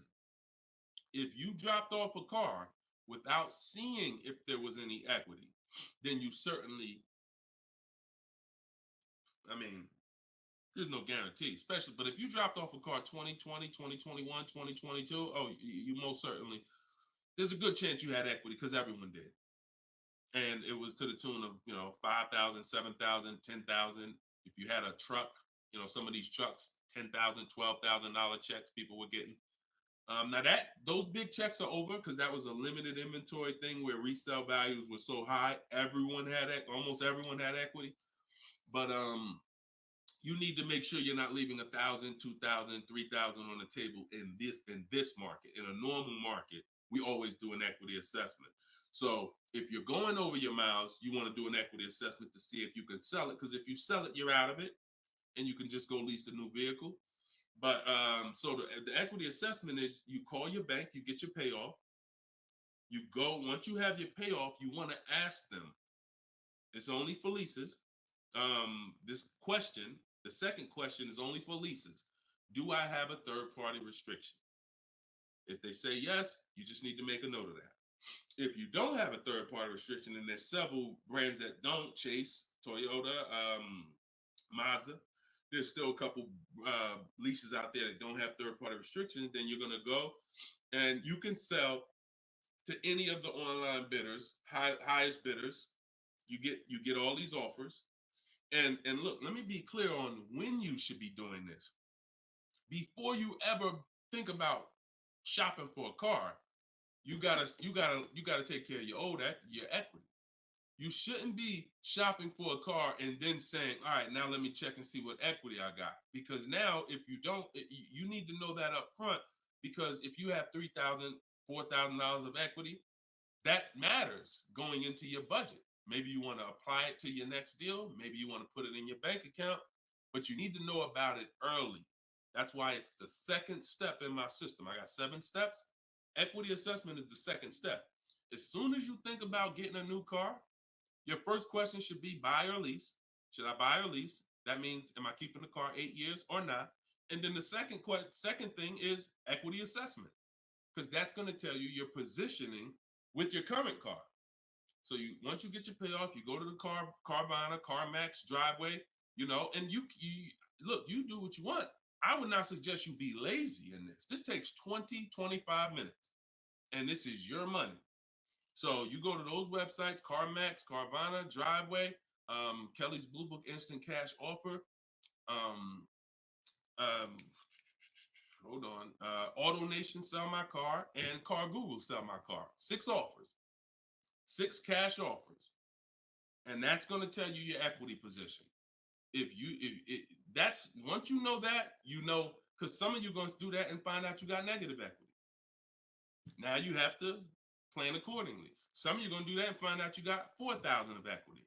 Now you got to plan accordingly. Some of you in leases are going to do that and find out you have no equity, in which case, okay, I just need to wait until my lease is up. I can't get out early. But so the equity assessment tells you how you can move to the next step. Okay? So that's what you focus on. That's what you focus on at this particular step. Okay? Go ahead, shoot the next question up, Dolan. All right, we're getting a lot more. I'm gonna try to get through. I'm gonna try to go faster, but go ahead, shoot the next one up, Dolan. This one's Instagram. That's my man that I said I didn't want to butcher your name. Might even be a woman, so I'm not even gonna try to pronounce the name. But my lease is up in 6 months. I would like to lease again. Is my current lease gonna hurt me when trading it in? Equity assessment. I'm glad you asked that. Equity assessment. That's the game. That's the game. See, those are the questions that gets answered with the equity assessment. Is my lease gonna hurt me or help me? Do the equity assessment and you'll know. Now, if you have a third party restriction, then we can't sell direct to these online buyers. We have to sell to a local car dealer of the same brand. So I have a script in my book where I walk you through talking to used car managers so that you can actually sell your car locally to them. You're selling a 2 or 3 year old car, usually good mileage for most. We need to sell that car to a local used car dealer, but we are still getting bids. We're not walking in. This is what a lot of people did. You may have did it. Man, I got a third party restriction. I'm gonna just walk into the dealer. hey, yeah, look, I know I got equity. You don't realize how you're making it hard for someone to even help you because you don't know how much equity you got, and now you're coming in and you're not really saying what you know. When you're at home and you're talking to managers, you're talking to people and getting offers for that car, you can speak intelligently. And we only talk to used car managers in those cases. But that's only if you have a third party restriction, because some people, another thing they were doing is buying their cars and then turning around and reselling them. Reason I never do that is because, and nobody who's listened to me, even throughout the pandemic, I don't think we had one person do that, is because when you buy, you pay taxes, you pay fees. So yeah, if I had 5,000 in equity and then I buy the car and resell it and then I pay 4,000 in taxes and fees, by the time the title gets to me and all of that, I might break even.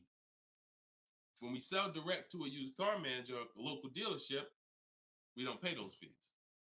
So although they might not pay, they're not going to pay as much as CarMax, Driveway, and any of these online bidders, we still get offers from them because we don't have to. They're not going to pay those fees.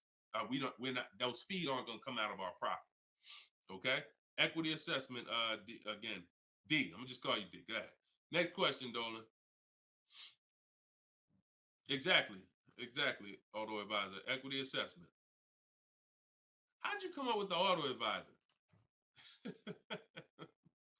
That's so funny. I'm just not used to seeing, I'm not used to seeing anything that says the auto advisor unless it's there's a lot of Deshone the Auto Advisor accounts going around inboxing people to buy crypto. I don't do anything but car education. So if it ain't about Cars from Home, my book, if it ain't about Cars from Home, my video library, it ain't about my coaching program, then it is not me.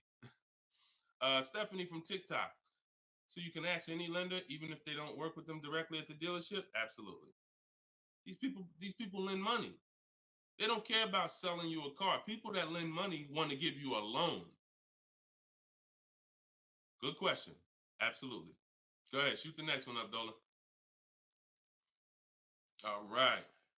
Everybody getting value out of the show so far? Type dollar signs. Let me see the dollar signs. If you're enjoying and you're getting value out of this show, by the way, for those of you who just came, this is live. This is our Thursday live show. We rebroadcast these shows throughout the day, so that everyone can rewatch them. So you might see a rebroadcast, but Monday, Tuesday, Thursday, and Friday, 12 p.m. and 3 p.m. is when we're actually live. So when your coworkers, your family is talking about car shop, you want them here 12 p.m., 3 p.m. We're actually live Monday, Tuesday, Thursday, and Friday, Eastern time. All right.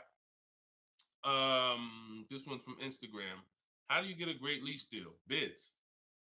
It's the only way.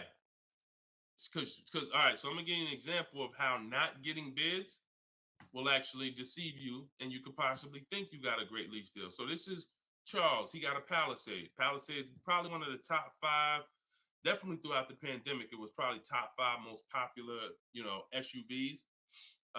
People were overpaying, and I don't want to, I don't, you might have one. And unfortunately, a lot of people overpaid for these, and they're still overpaying for them.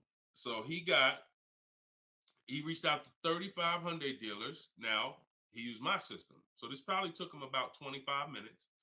I have something in my book. My strategy is called the 25 to 5. What that is we're connecting with 25 dealers online. And our goal is to get 5 offers. Because if you want to show earlier, I told you 80% of dealers are overpriced. So we're going to get 5 offers, and they're going to be about $150 to $200 apart minimum. Your best offer when you get bids is going to be about $150 per month to $200 a month cheaper. Now, if you're purchasing, hold on.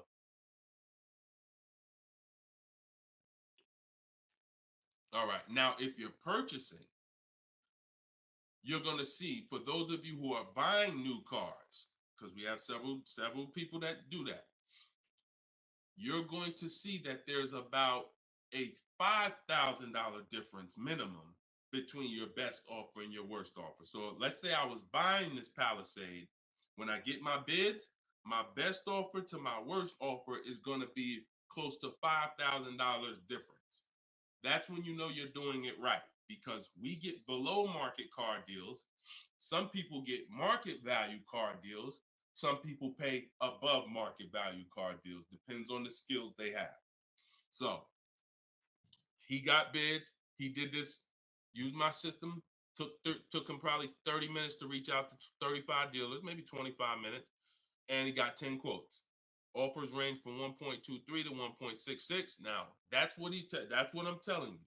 The 1.26 lease that he ended up getting a 1.23 because we always send a counter offer. I have a calculator in my book where you put it in. We must send a calculator. We must send a calculator. We must send a counter offer. So he ended up closing the deal at 1.23, all online. Never spoke to the dealer until he was ready to lock up the deal. But see the difference, 1.23 to 1.66. That means he's looking at offers. His best offer was $597 on a $48,000 Hyundai Palisade. His worst offer at 1.66, that same 1.66 divided into 48,500. Hold on. 1.66 times 48,500 would be about 700, 900, call it 800 bucks. So he's getting offers. That's when you know you've done it right. So to answer your question, Tobo, how do you get great lease deals? Bids. It's the only way. It's the only way. So his best offer is $597. The worst offer he saw out of all of them, he got 10 of them, was $800. Same vehicle. 80% of dealers are overpriced. Okay? Must get bids if you want to get deals like this. Only way. All right? Shoot the next one up. Now, look, hold on real quick. I want to say one more quick thing. Until you get bids and you have enough bids, you might think you got the best deal, but you just don't know what the best deal is. See, you're going off your gut. If you're going off your gut, look at Kimberly. Kimberly saved $20,000 on her Maserati. It's a $91,000 vehicle. She posted, the one she ended up getting was 91 because a dealer near her ended up beating this offer she had, but it was an $86,961 Maserati. They offered it to her for $66,261. So they're taking 20 grand off. But she had offers that were 10 grand off. She had offers that was 12 grand and 8 grand. And if she would have tried to assume, well, damn, 8,000, that feels good. I mean, shoot, brand new Maserati, taking 8,000 off. That gotta be a deal. See how much money she would have left on the table? See how much money she would have left on the table? So we cannot assume. We get multiple offers. We look at the lowest one. That's how we guarantee. All right? Go ahead. Shoot the next one up, Dolan. Great questions today. Great questions. Let's go. All right. We got Emo on YouTube. I test drove an MD. I'm test driving an MDX soon. Okay. I test drove an MDX as soon as we finished. They tried to get me to run my credit.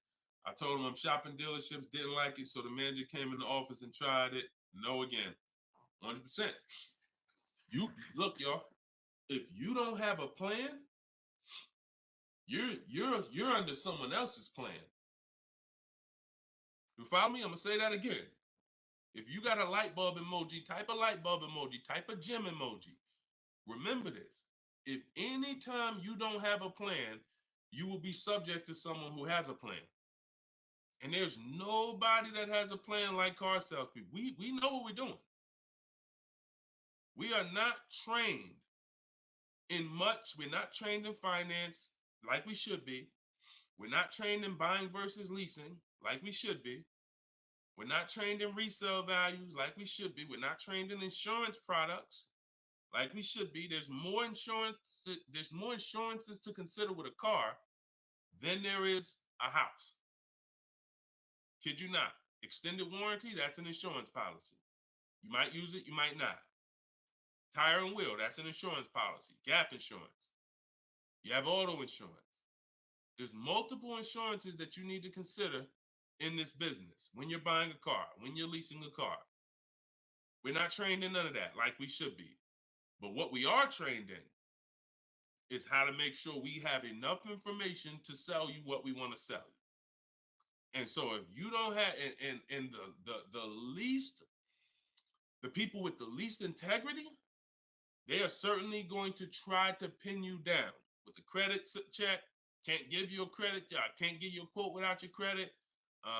Come in. I need you to be here. When can you come? First question they ask, y'all, right? Who's getting phone calls from dealers right now? Raise your hand and type me if you're getting phone calls from dealers right now for any reason. Bring your car in early. Hey, your lease is almost up. Hey, I saw that we can get you in a new car. We can keep your payment the same. Look, nobody's business.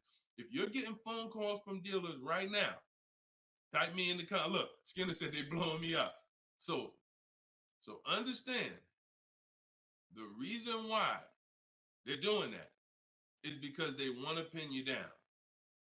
It's just come on in. When can you come in? When I can come in, I get you to talk. Numbers in here, it means you're pinned down. You cannot do this. You're losing all your leverage. So that's why I'm telling you, you're going to shop with a plan if you're following what I'm telling you, if you're following what I teach. Some of you have my book already. Shout out to those who have my book. We're rated 4.9 on Goodreads.com. Appreciate everybody who's reviewed the book. You can get yours for 75% off. It's normally $97, but in my TikTok bio, 30 minutes only, you can get it for 75% off. Instagram bio is $24 if you get the deal in the comment section. But you must have a plan because they have a plan and you don't know who you're dealing with. So that's all I can tell you. But I'm glad you stuck to the guns. Even under the pressure, you didn't let them run your credit. You stuck to the guns. Way to go. All right, go ahead, Dolan. This one's from TikTok. Better to buy used or new? Planning to keep longer than 8 years. Thank you for all that information. Letting me know you understand the 8-year rule. I appreciate you. That's a matter of, okay, so if I'm buying to keep more than 8 years, right?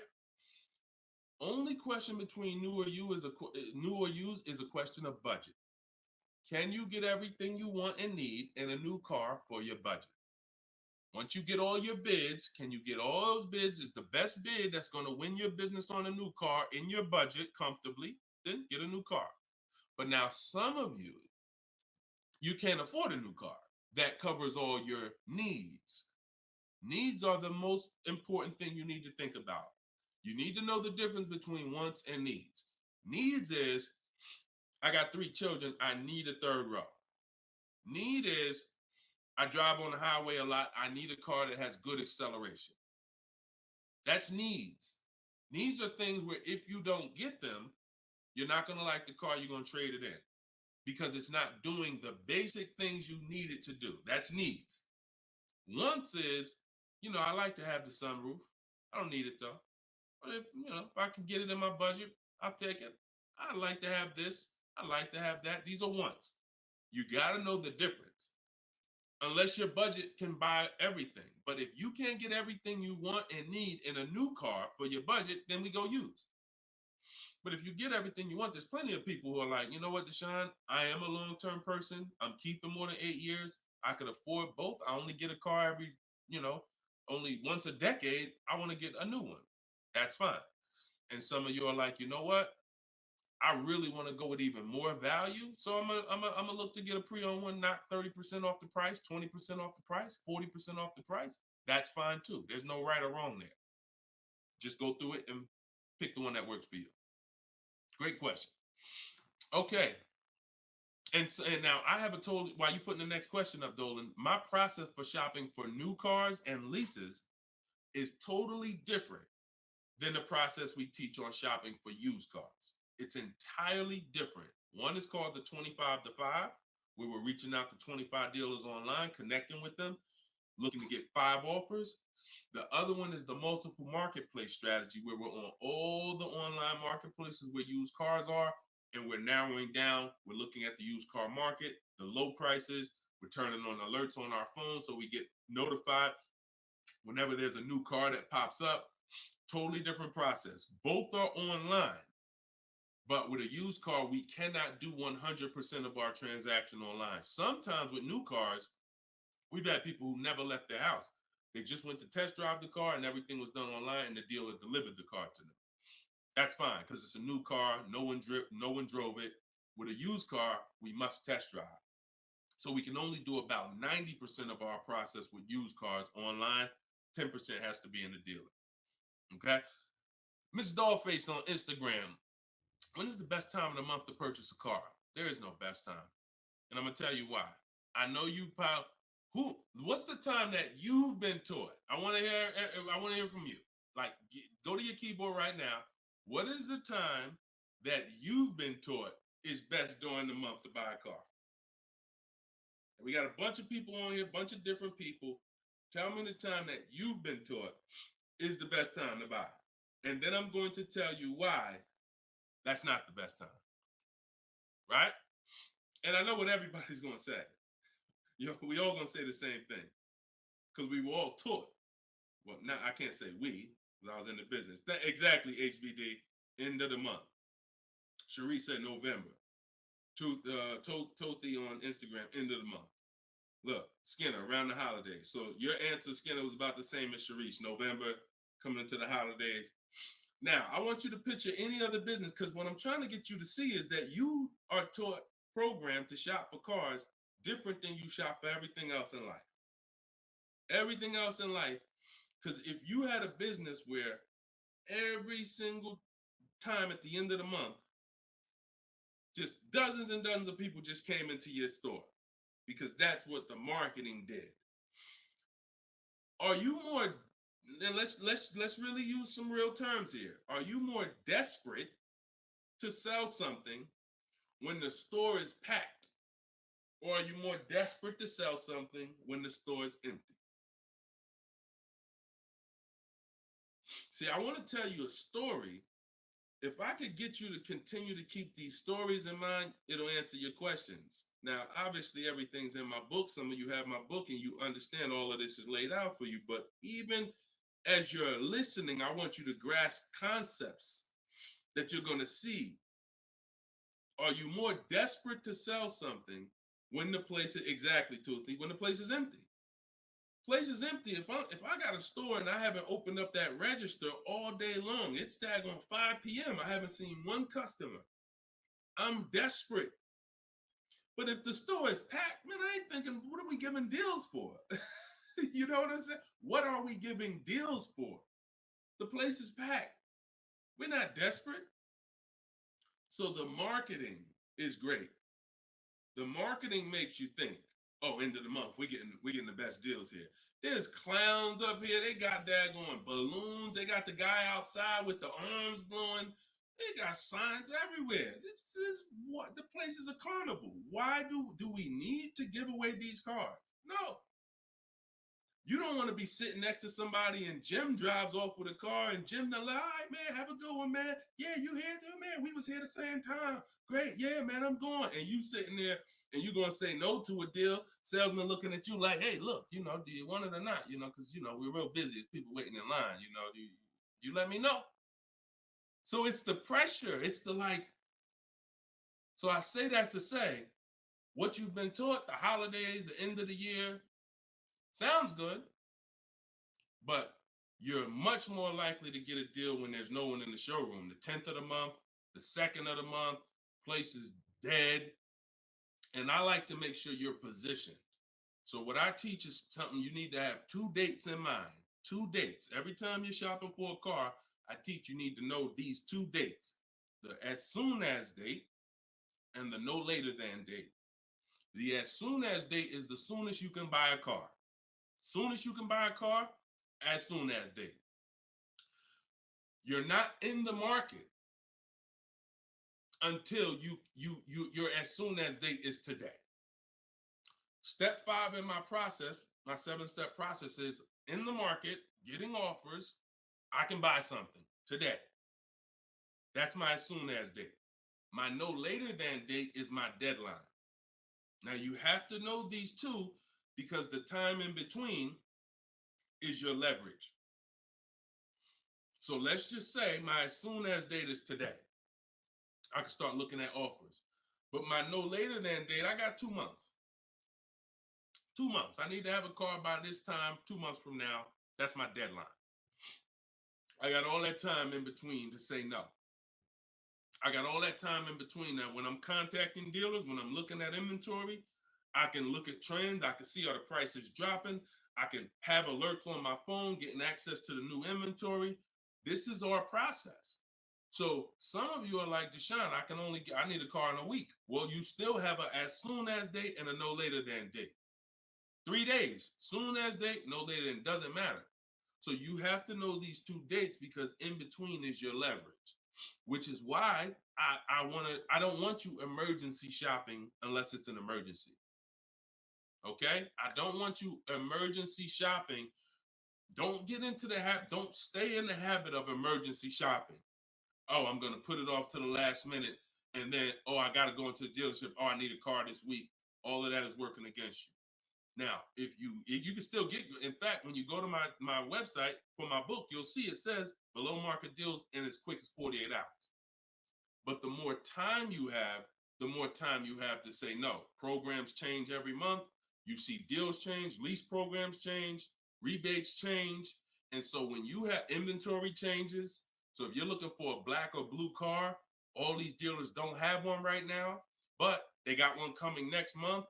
You can, that's fair game for you because you have time.